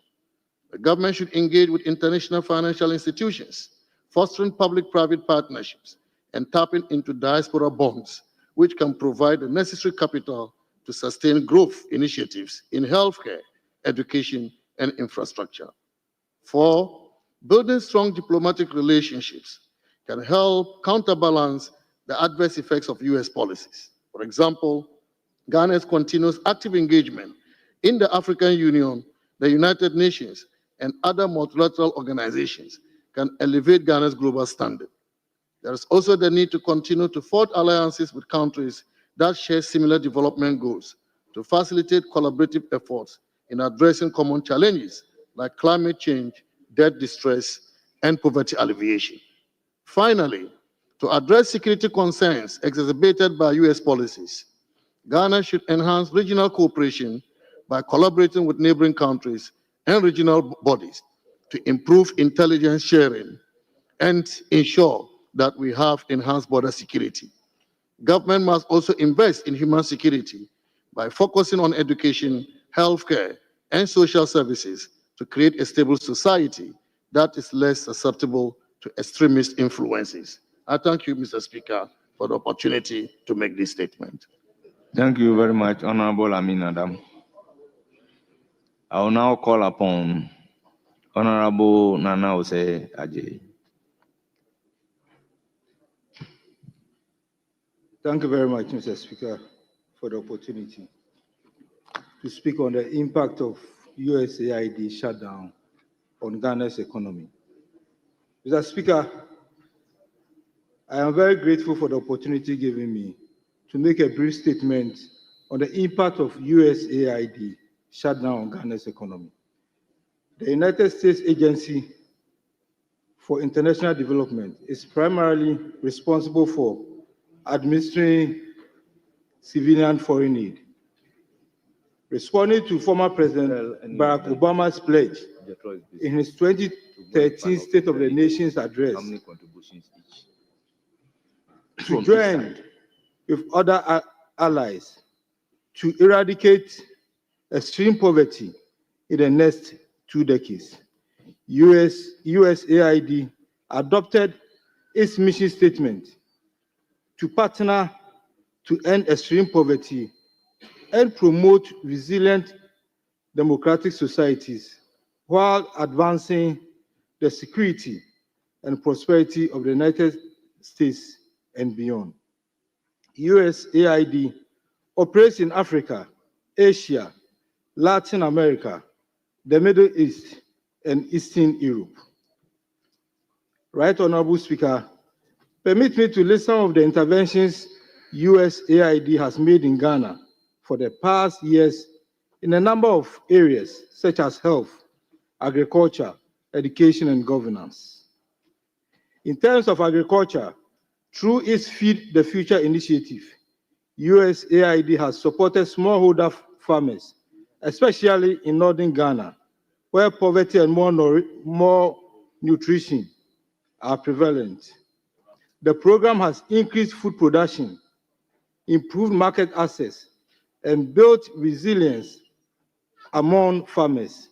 Without this support, many will struggle to sustain their livelihoods.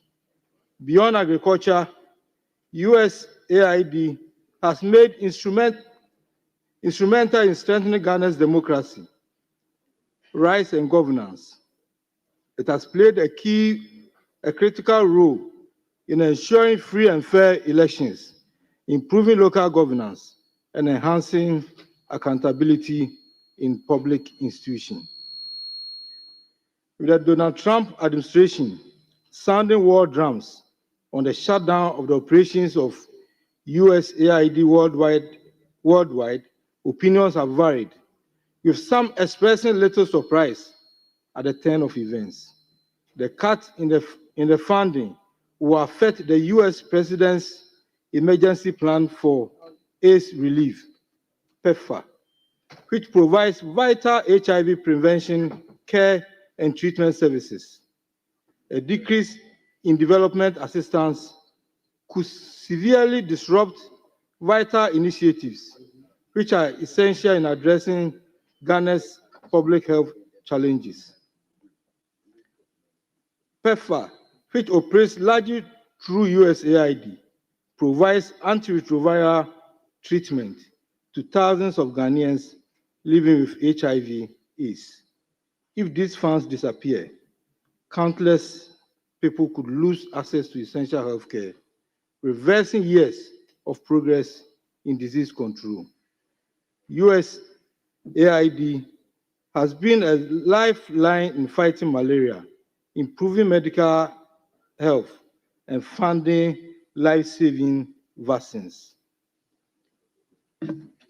Mr. Speaker, permit me to say again that USAID shutdown would likely have a negative impact on Ghana's economy, potentially leading to decreased investment in critical infrastructure and many more, not to leave out the many NGOs that rely on USAID for support.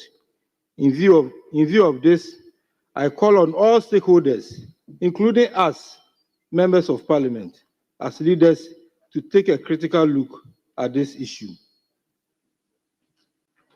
Mr. Speaker, in Nigeria, in response to this directive from the government of the US, the Nigerian government, through the Federal Executive Council, approved 1.7 billion for healthcare reforms and 4.8 billion for HIV treatment. Like the Nigerian government response, other African nations should seize this moment to look inward and begin the journey toward self-sufficiency in critical sectors.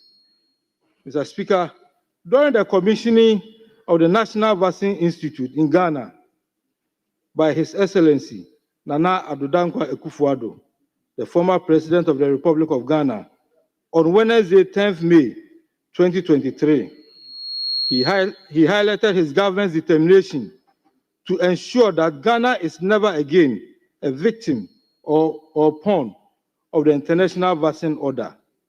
The National Vaccine Institute is thus expected to operationalize government's vision of securing the much-needed vaccines through domestic vaccine development and manufacturing in short, medium, and long-term phases. The Institute was given a seed money to coordinate and facilitate the capacity of domestic pharmaceutical companies to fill, finish, and package mRNA, COVID-19, malaria, and tuberculosis vaccines. Nana Addo Dankwa Akufo-Addo went on to explain that vaccine nationalism played out by the developed world during the COVID-19 pandemic was a wake-up call for Ghana to take its own destiny into its own hands. As if he knew that this will spring up again in the foreseeable future. Thanks to the former president for this foresight. Mr. Speaker, while Ghana and Africa,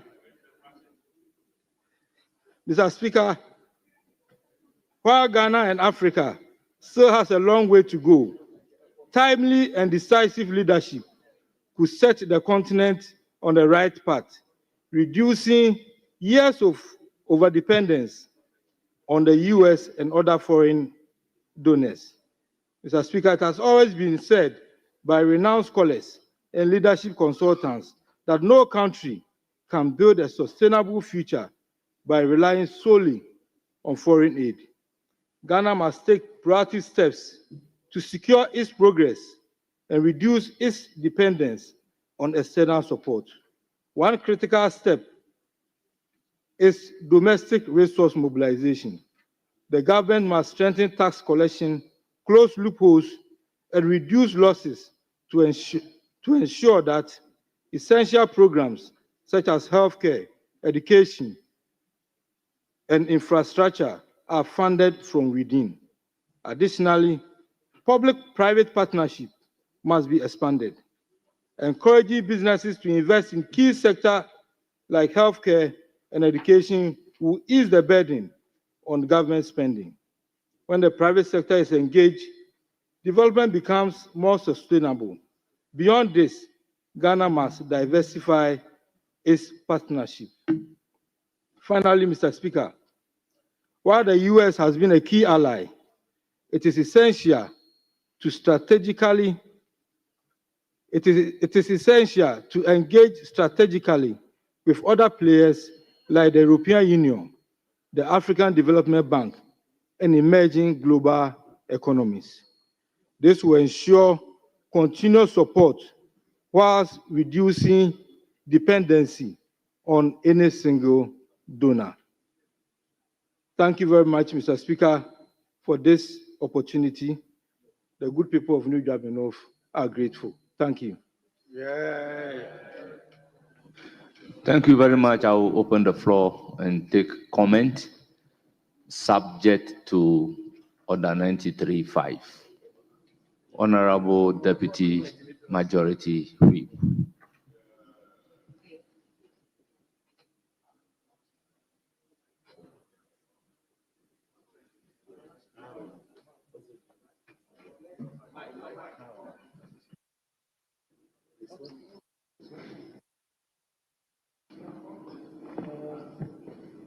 Mr. Speaker, thank you very much for the opportunity to comment on the statements made by our colleagues. Mr. Speaker, this is more of a research paper, and I think after commenting on it, we need to archive it and publish it, because the first one is coming from the just past a former finance minister, And he has done extensive work. He has researched into it. If you read the document, it's very insightful and very educative. Likewise, my colleague who just finished reading his statement. So, Mr. Speaker, the issues raised by the former finance minister, he himself has also provided an antidote to deal with the matter, which tells you that at least he knows the challenges ahead of us and he has provided some information. If we take all those issues on board, we can address these very issues. But Mr. Speaker, I must say that history is repeating itself. COVID-19 exposed our medical system in this country. We said among each other, let's invest so much into our health facilities. And even there was a mantra, Ghana beyond aid. Let's look within. Let's develop our own nation. Let's develop our own economy so that there will not be even an attractive venture for our youth to travel outside the country to seek for greener pasture. Because if you read the statement, he's talking about deportations. So if we're able to develop our own nation and our youth will just travel for fun, for holidays, as tourists, there's no motivation for somebody to go overstay abroad to talk about even deportation. But no matter what, you can find one or two in that instance. So what are we doing to ourselves? We talk about import substitutions. Locally, what are we providing? What are we producing? The question is, are we also consuming what they are producing? We behave as if we don't care what is happening around us. Yesterday, there was Mr. Speaker's breakfast prayer meeting, and he made mention of everybody is patronizing perfume rice. Honourable member, remember you are speaking within 5 minutes. Mr. Speaker, this statement, thank you very much, Mr. Speaker. So, Mr. Speaker, I think this sanction or the withdrawal of USAID support has come at the right time because the finance minister is about presenting his budget to the House. Yesterday, the president issued a statement calling on the finance minister to provide a funding gap to deal with this situation. So this will feed into our budgeting. It will feed in our plans. So we need to be disciplined. Let's cut the waste. Like His Excellency Mama said, unnecessary travels, first class. You can go with the business class so that we can make some savings.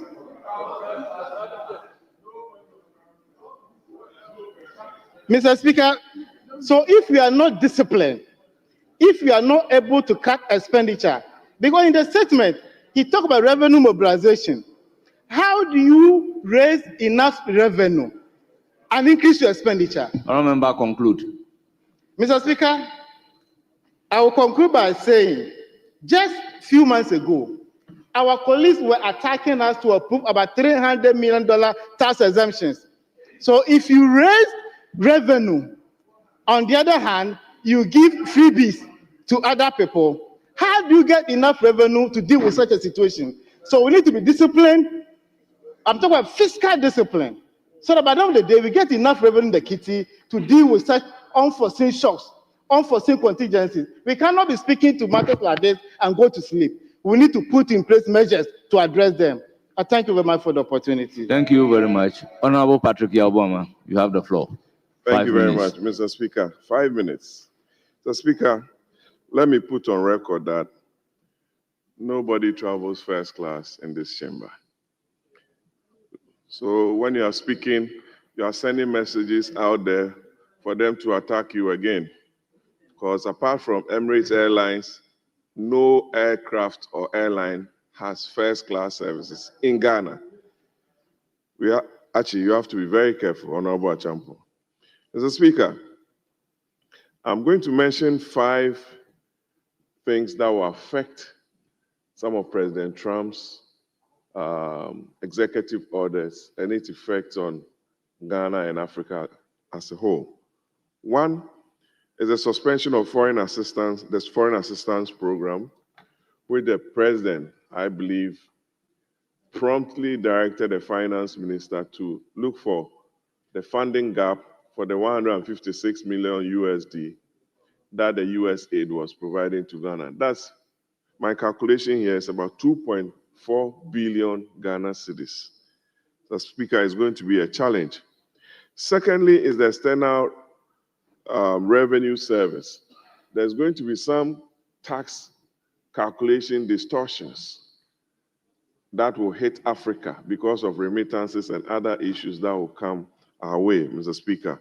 Thirdly, is a withdrawal from the Paris Agreement. Mr. Speaker, United States alone contributes 14% of the world's carbon emissions after China.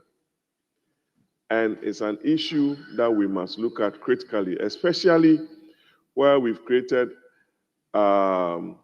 supporting, the Ministry of Energy is now supported by, it's known as the Ministry for Energy and Green Transition, or Energy Transition, Mr. Speaker, where we are seeking to trade in carbon under that program within the Paris Agreement. Mr. Speaker, fourthly, is the withdrawal of the United States support from the World Health Organization, which is going to affect Africa and Ghana. The US contributes $1.24 billion to the World Health Organization, and those programs are partly funded or has far-reaching implications on our health delivery system, Mr. Speaker.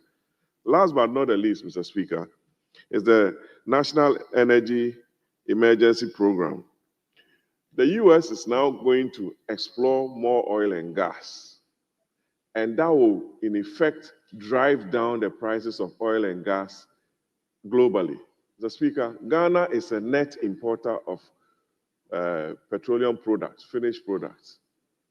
We produce only 120,000 barrels of crude oil a day. That is chicken change compared to the over 1.4 million barrels that the Nigerians produce. So if the little that we are producing, US is going to increase their production levels and it will drive down prices, we are not going to gain the kind of money or revenues that we are seeking to derive from. And that will also create a funding gap in our budget.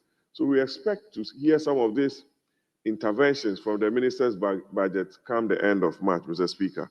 Mr. Speaker, our colleague spoke about 1D, 1F programs and the fact that we must look into import substitution, Mr. Speaker. Mr. Speaker, it's a call in the right direction. This House did not approve the tax incentives for the 1D, 1F programs. We're seeking a total of about 100 million USD, not 300. My colleague was a member of the Finance Committee, which I chaired. We did not ask for 300. We drove down the prices, took out raw materials, and only focused on equipment, Mr. Speaker. All in all, Mr. Trump and his administration is telling us something that we must take on board, that we must generate revenues within our borders, grow our local industries, create the jobs that are supposed to be created by the private sector. Government cannot absorb all the unemployment that we unemployment levels that we see on our streets, Mr. Speaker. We must be creative in our ways and ensure that this country does better than we are seeing today. I thank you very much for the opportunity. It's now the turn of Haji Aladi Ayamba, Honorable. Thank you, Mr. Speaker. Mr. Speaker, let me first of all congratulate the makers of the statements. And I wish to start with the issue of the deportations, which is of much interest and very important because we do not even know what would be happening to our colleagues, our brothers, our sisters who would be caught up in the US. It's most unfortunate, Mr. Speaker, that this policy has come to hit. It might not be only Ghana, And I know for sure it wouldn't be only Ghana, but we are bothered about our own country. I am so happy to have heard from the Minister for Foreign Affairs, Honorable Ablakwa, who has come out to say that from the records in the ministry, there are 150 persons who are currently supposed to be deported. And he has also made it clear that they should report to the various offices where they would get some kind of support to enable them come. Thank God, Mr. Speaker, His Excellency John Dramani Mahama has introduced and has already spoken about the 24-hour economy. Let us embrace what we have. Let us embrace what we have. No matter how many we are, no matter how little we have, most people go out and they go and do menial jobs. If you are in your own country and you decide, or the country comes together, unites, and works towards development, and most of the youth are employed, I don't think that there's anybody who would wish to go and be in that cold, running here and there, working, and not even, some of them doing works that even they have never dreamt of. My prayer is that they should come home safely. The greatest problem I have is those who might not even hear this. They might not even know, and some of them would fear. So I want to urge the Minister for Foreign Affairs to let the message go down well, that anybody, even if that person thinks he or she is not part of the 150 persons that are already registered, the person should report. After all, that person is a Ghanaian. We should appreciate our own country, and I think that that policy is a wake-up call to us. It is a wake-up call to us. We shouldn't think that people have worked somewhere, it is rosy, and we are running there to go and benefit. Like someone said somewhere, that look, if they bring that category, those same category of people from America, let's take it so, or the developed countries, for instance, into Ghana, and give them 2 years, they will change Ghana to be better and to be like their own country, America, for which we are running to. And if we are sent there, because we are not ready to work and to take up issues by ourselves and ensure that what we grow is what we eat, what we grow is what we wear, what we have is what we must appreciate, and that we must be ready to live within our means, we will still turn those countries to places that nobody would want, and we will still be running back to our old countries where they have taken and made better. So, Mr. Speaker, I am happy that the Minister for Foreign Affairs, Honorable Ablakwa, is up and doing. The issue of USAID, with all the medications and what have you, yes, it will affect us. But what have we been thinking? What have we been doing? We need to work harder. We need to appreciate ourselves. Let us work together. The region must be integrated. African countries must come together and ensure that we are each other's keeper. If we are each other's keeper, Mr. Speaker, I believe that we should be able to get all the drugs that we think we need. And also, Mr. Speaker, last but not the least, before I take my seat, let us appreciate our local persons who provide certain medications. Let us make sure we work on them so that they will be able to support us with some locally produced medications which really help. And I'm sure it will go a long way. So as for me, I don't blame Trump for what he has done. He has only woken us from sleep. Let us wake up from the slumber, let us work, and let us keep together. And inshallah, we shall be well. Thank you, Mr. Speaker. Thank you very much.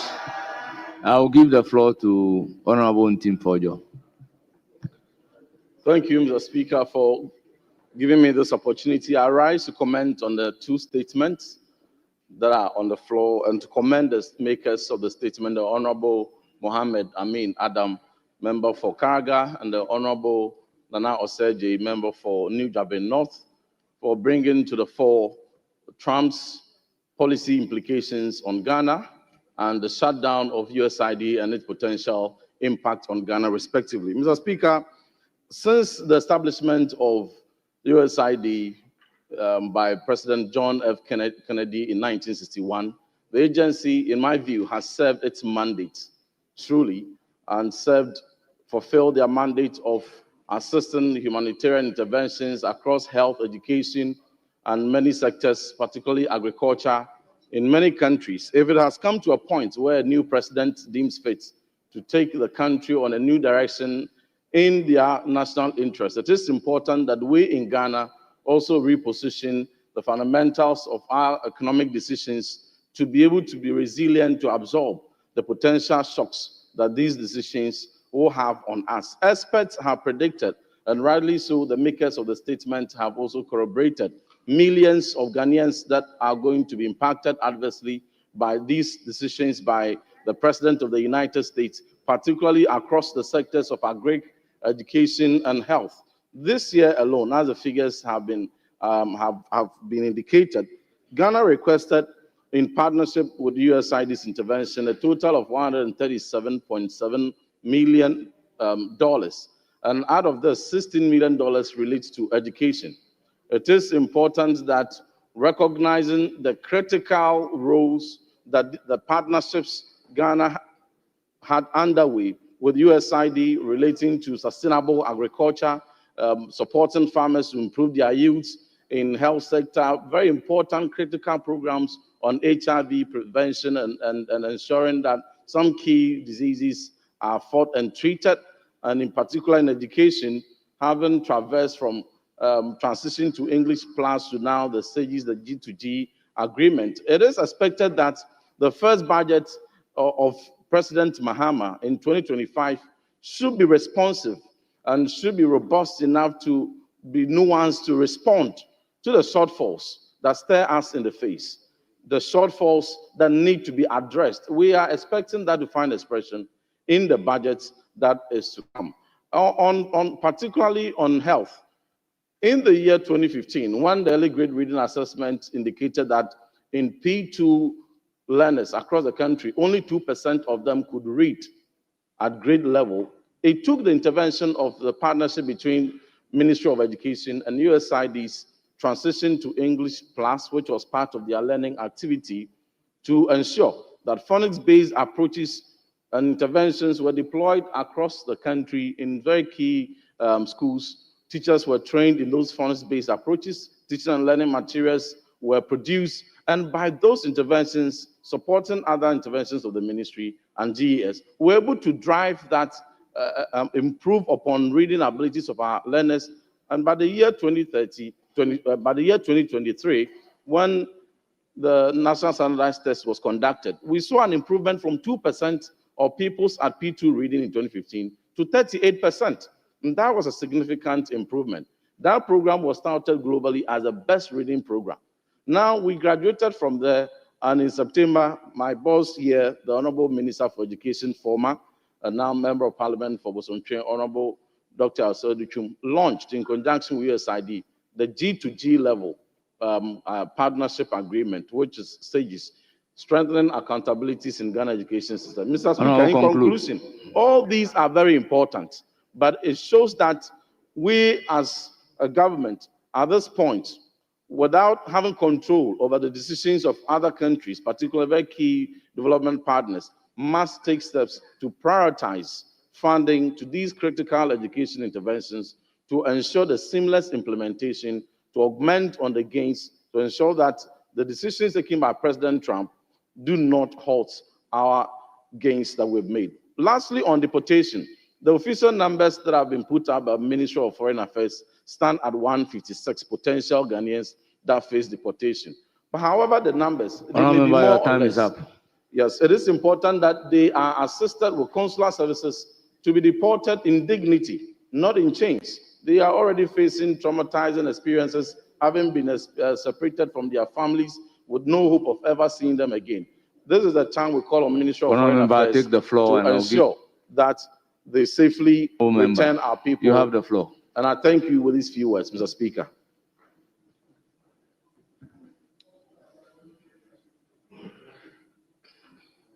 Thank you for the opportunity, Mr. Speaker.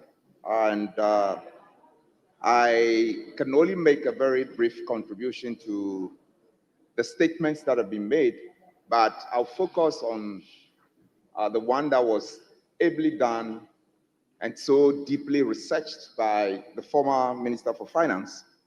I really enjoyed that work, and I actually focused on the areas that he ended his note on and mentioned that there needs to be some level of deep focus on social interventions, and I heard clearly the mention of education.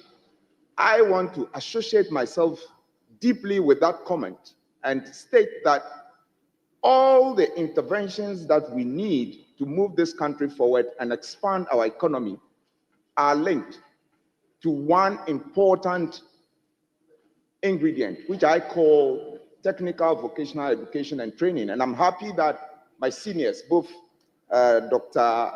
Reverend Ntim Fojo and the former Minister for Education are here, and I believe they would really associate themselves with my mention of TVET.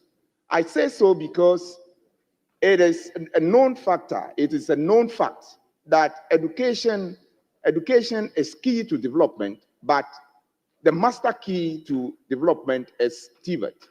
And if this country would expand all that we need to be able to grow this economy, I believe that skills development is critical. All the industries that we need, they need to have a high level of skills to be able to uptake the technology, various technologies that will expand our economy. And if this will develop, this has to do with how we're able to pump some money, finance our TVET education in Ghana.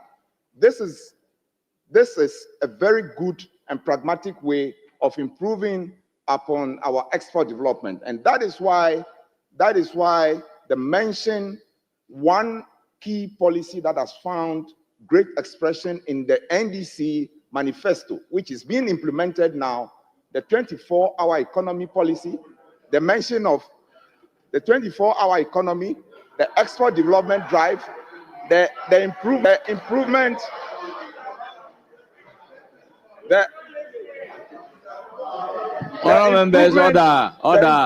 in apprenticeship, modernization of same. These are critical ingredients that I believe that if we pursue this and put some more funding in these, that they do not suffer, this country would improve economically. This country would have the necessary impetus to export and get the necessary foreign exchange that will drive the economy. I thank you for the opportunity, Mr. Speaker. Now, leadership.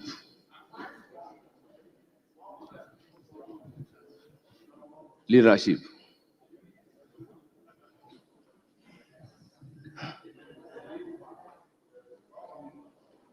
Mr. Speaker, I'm yielding to Honorable. Honorable, you have the floor. 5 minutes.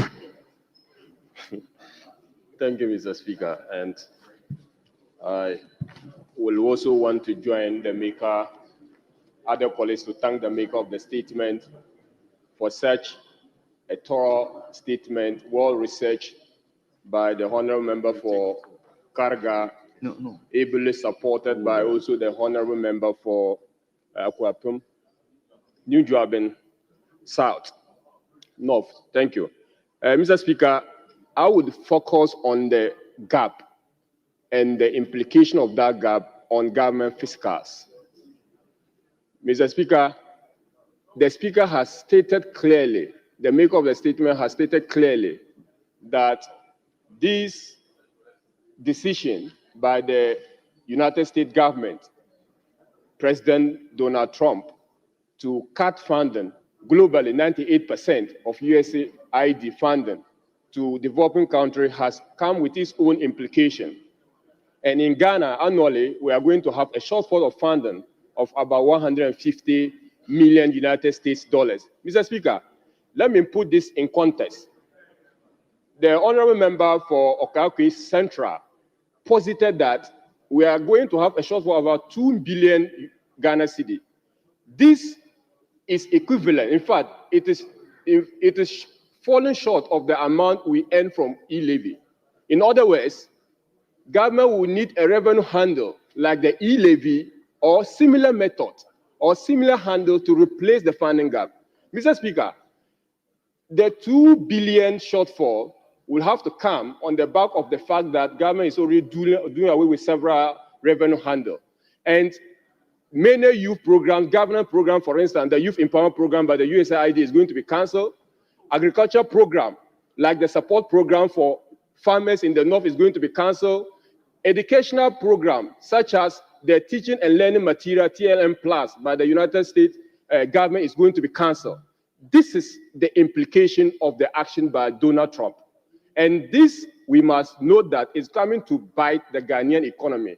We are going to face the reeling effect of that action. Mr. Speaker, what can be done to ameliorate this situation? The maker of the statement ably, competently, and brilliantly submitted the proposed solutions. And I will go with one of the measures he mentioned, multilateralism. Mr. Speaker, the maker of the statement has actually highlighted the fact that we can still have relations with our development or multilateral partners, such as the African Development Bank and the World Bank. Once we get this relationship ongoing, they can come in to fill in the 150 million funding gap that is being created due to the United States government policy decision to stop funding to developing countries. Mr. Speaker, last but not the least, is the government own measures to rake in. Honorable Achampo, are you on point of order?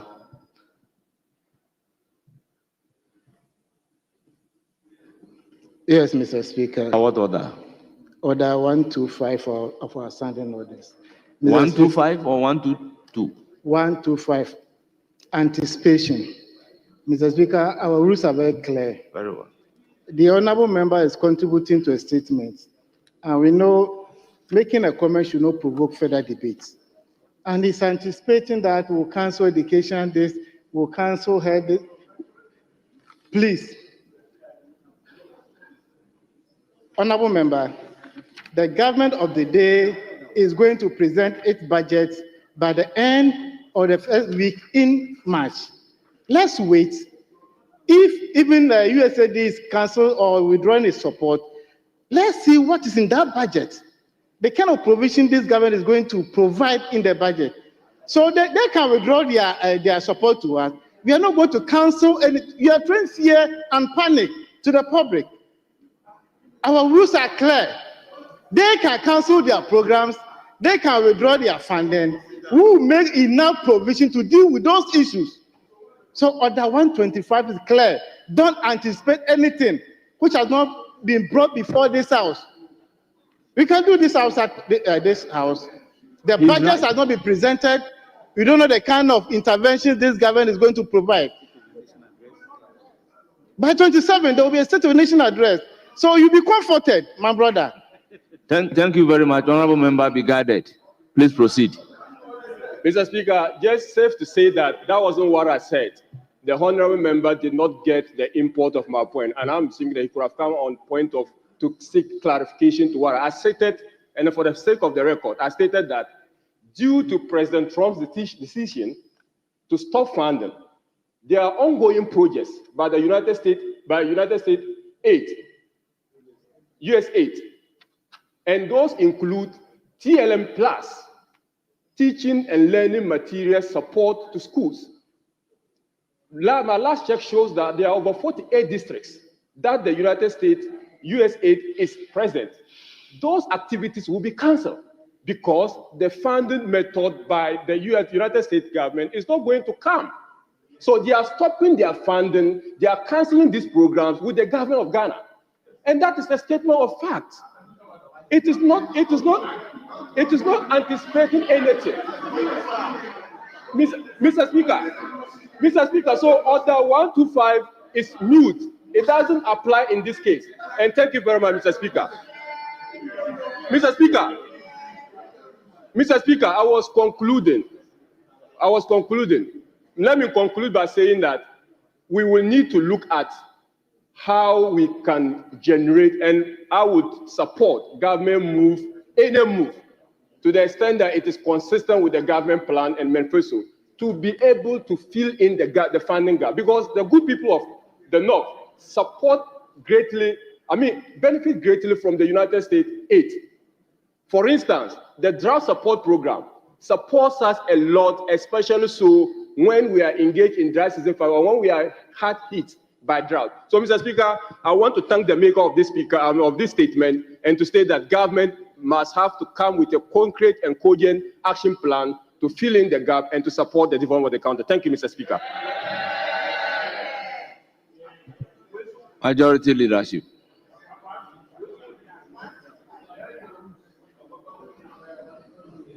Thank you, Mr. Speaker.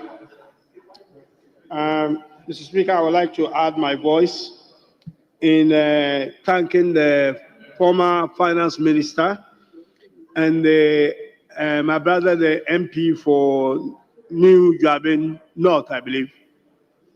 Mr. Speaker, I don't think what is happening in the United States should come as any surprise to anyone. We have always known that Trump is an inward-looking president. Donald Trump is anti-globalization president. And we just have sat down and done nothing for a very long time, expecting that the result will be the same. The situation we are in now, and I don't even know why there is a finance minister here. The funding, the donor funding that comes into your budget is very small. It's not much. So I don't know why we're even making, we actually have to find 150 million. And I believe that the finance minister will find it. That is not the problem. The problem is the impact that Trump's policies will have on us. Some are primary effect, some are secondary. Honorable Patrick Boama talked about oil production. That will be it will have a primary impact on us because global prices of oil will go down and therefore we will not be able to get much revenue from the little oil, 120 barrels a day or so, that 1,000 barrels a day that we export. But also, this is a tremendous opportunity for us as a country. Yes, we are not going to, whatever happens in terms of the tariffs or the Paris Agreement or withdrawal of NATO or whatever Trump chooses to do, it's not going to affect us directly, but it will have a secondary impact on us. The remittances, it's not going to be much. I mean, so far we've talked about 150 people being brought back home. That is not going to change, the numbers in terms of the remittances that we get into that country very much. But what is actually going to have impact on us is to do with trade. And at the moment, there's something happening that we need to wake up to. As Honorable Ladi said, this is actually a wake-up call for us because a lot of the money that comes into this country, there's 150 million that comes into the budget, and the other ones that goes to various departments and that the Ministry of Finance most of the time don't even know about it. That turns out to be what they call internally generated fund. A lot of these monies are actually being misused. They are not used effectively. And some of the people crying as a result of these free monies, they call it, that comes in and get misused. What we should wake up to now is that because of the tariffs that especially Asian countries, China, are going to be paying they are beginning to move their productions from Asia, from China, into other countries, especially Africa. A lot of African countries, Rwanda, are benefiting from this. We are here. The headquarters of the African Continental Free Trade sits here, and we are doing very little. So a lot of these companies are they are basically moving their machines from China and other places to relocate themselves to places where they will pay much lower tariffs. In Africa, we have various agreements with the United States to be able to send things there on low tariffs. A lot of cotton garment businesses are moving. If you go to East Africa at the moment, a lot of garment companies are moving from China to relocate to Rwanda and other places because of the low tariffs on things like AGOA and things that people are able to send.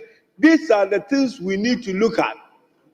And I know you don't like to hear 24-hour economy, but 24-hour economy, 24-hour economy is going to be a vehicle. If Ghana, if this government target some of these companies that are relocating to Africa and encourage them with tax incentives and other incentives. Some of them, the raw materials are here. That's why they are relocating. So if we can provide the raw materials, we can give them cheap labor, we can provide sufficient energy and efficient energy, and we can do all the things that will enable these companies to set up here, we can industrialize, or we will become the serious manufacturing economy that we should be. To be able to take advantage. So we should not just be crying of what is going to happen to us because we won't get $150 million to waste, or we won't get monies going into various departments and agencies, but we should look at the opportunities that this creates. As I said, Trump gave us a signal that Donald Trump is not a president that looks at things globally. Is an inward-looking president. You keep hearing America first, America first, and now Ghana is crying that Ghana is last. The man has told us already. So, Mr. Speaker, this is an opportunity for us as a wake-up call to look at things differently and inwardly. And as the president said, that he has charged the finance minister to find this gap, the 150 million or so that we need to find is not a big deal. The finance minister knows that the donor money that comes into our budget is infinitesimal, is very small, and should not shake anyone up. But it's a wake-up call for us to find ways of building our own economy. 8 years ago, we were told that Ghana beyond aid, and today, Ghana still hasn't gone beyond aid. Those are the things we need to wake up to and try and address them. Mr. Speaker, with these few words, I thank you. Thank you very much. Honorable members, it's now 26 minutes after 6. Having regard to Standing Order 56-2, I proceed to adjourn the House till Thursday, 13 February 2025 at 12 noon.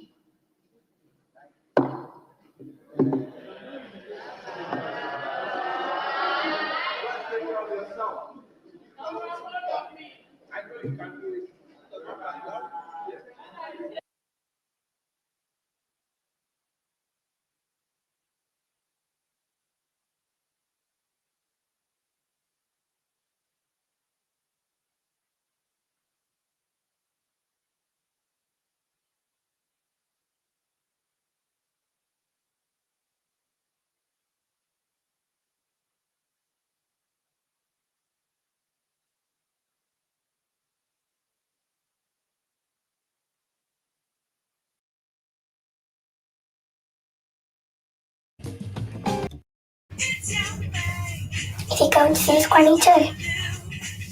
Kids will be kids. Good job they stay and eat free. Premier Inn. Rest easy. Otis who are getting out of Q2s. And then but the races have been very, very, very hard strategic-wise. The communication with my engineers were a little bit hard sometimes. That's why we have to improve on it. But I think we are on a good path on it. Well, definitely, if you're taking the performance from qualifying and putting that into the race as well, it can only improve as you move forward. Is it the race pace that you kind of want to work on at this point from your qualifying? Yeah, I think race pace is where I have to improve a little bit, but it got a lot better since the preseason. Preseason, I had a lot of issues compared to the top guys. Jarno, Freddy, Barry, these kind of guys are literally the best you can race against. I practice a lot of race and also just against how to race, basically just racecraft. My racecraft was very, very bad in the preseason. Okay. That's where I want to improve a lot on. And I think I improved a lot. But we lost a lot of points by doing a lot of mistakes strategy-wise. I think Bahrain was a very obvious one when I made the biggest mistake, I think, in my life, where I just literally sped in the pit and lost 10 points, I think. And also Australia was one where I wanted to pit earlier, but then we decided to go a bit later, which then cost us points because then the fresh tires came. But I think we're on a good path as a team, and I think we still have a lot of opportunities in the season. Yeah, definitely do. Lots of racing to come. Thank you so much for coming to chat to us. It was lovely to speak to you. You're welcome. Thomas Gow, great to hear from him. 5 times making it into Q3. Hopefully for him, today's the day can turn that into more points for that Haas team. But love the honesty there, talking about improvements need to be made, but they feel like they're on the right path, and we will see if that happens today. And also a bit of a veteran in the game, Shanaka Clay, getting his first race of the season. He'll be hoping to turn that 16th place into some points. All right, then, let's look at the starting grid as we begin to, well, we may as well at some point, because people, no, I mean, I'm just saying that Declan Barrett will start for the Racing Bulls, and then Fabrizio Donoso will start in 19th for Aston Martin. Who's in 18th? That's Brendan Lee, the 2-time world champ. Jarno Opmeer, also a 2-time world champ. He'll be starting in 17th, and he won back in China. Yeah, that's nice. Shanaka Clay, we heard from his teammate just now, Thomas Gow. He'll be starting in 16th. Istvan Pukki, 15th, because of that 3-place grid penalty. That was for impeding, we believe. Yes, Lucas Blakely, your 2022 winner, your champ, will be in 14th. Joni Tormula in 13th for Alpine. Further along, Tom Manley starts in 12th with Jake Benham in 11th. Back-to-back podiums for Jake. Can he do it again from that position? Thomas Gow, we just heard from him, starts in 10th. Josh Edo in 9th for Alpine. Right then, who's in 8th? It's Freddie Rasmussen, winning yesterday in Silverstone. He starts there. Otis Lawrence, your winner from Jeddah, in 7th. That's the important number. Will we have 7 different winners? Alfie Butcher, 6th. He won earlier on in Spa. Thomas Ronha starts in 5th for Kick Sauber. Ruben Pedreno, hello, welcome to the competition and event 2. He starts in P4.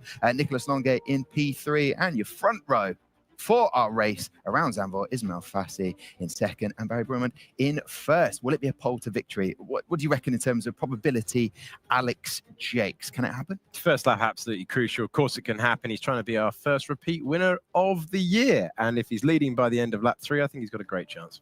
Jarno Opmeer, we've seen it before for Red Bull. Can he get on through the pack and pick up some points today, which are valuable for Red Bull to try and claw back at Mercedes?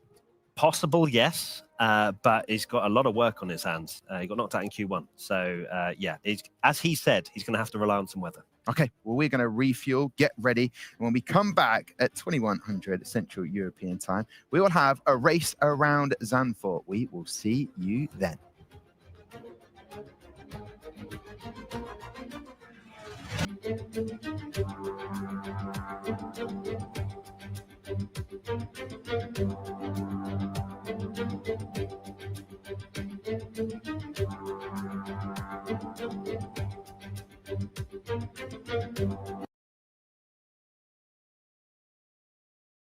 I used to think high-quality refurbished tech was so out of reach.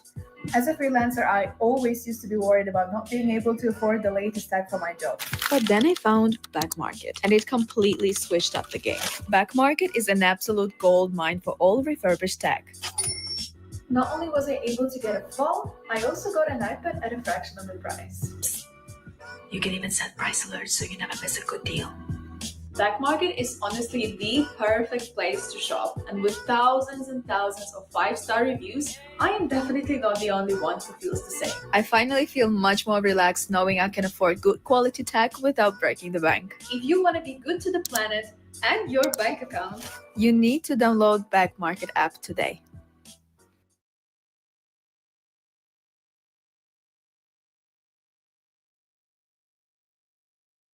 Train Pal. Bizarrely, if somewhere along the journey you buy a separate leg, those separate legs add up to being cheaper than just a single ticket from A to B. Train Pal does it all for you. Do you have to get off the train?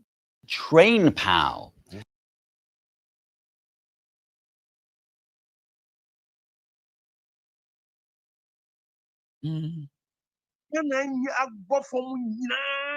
NDC. Nama, Megane do, Papa. Atimota Sanders, mi bechebi, chocolate, near the my buzia. It's okay. Megane okay. Na unim, a champion and security. Na a tight, in security. Na a tight.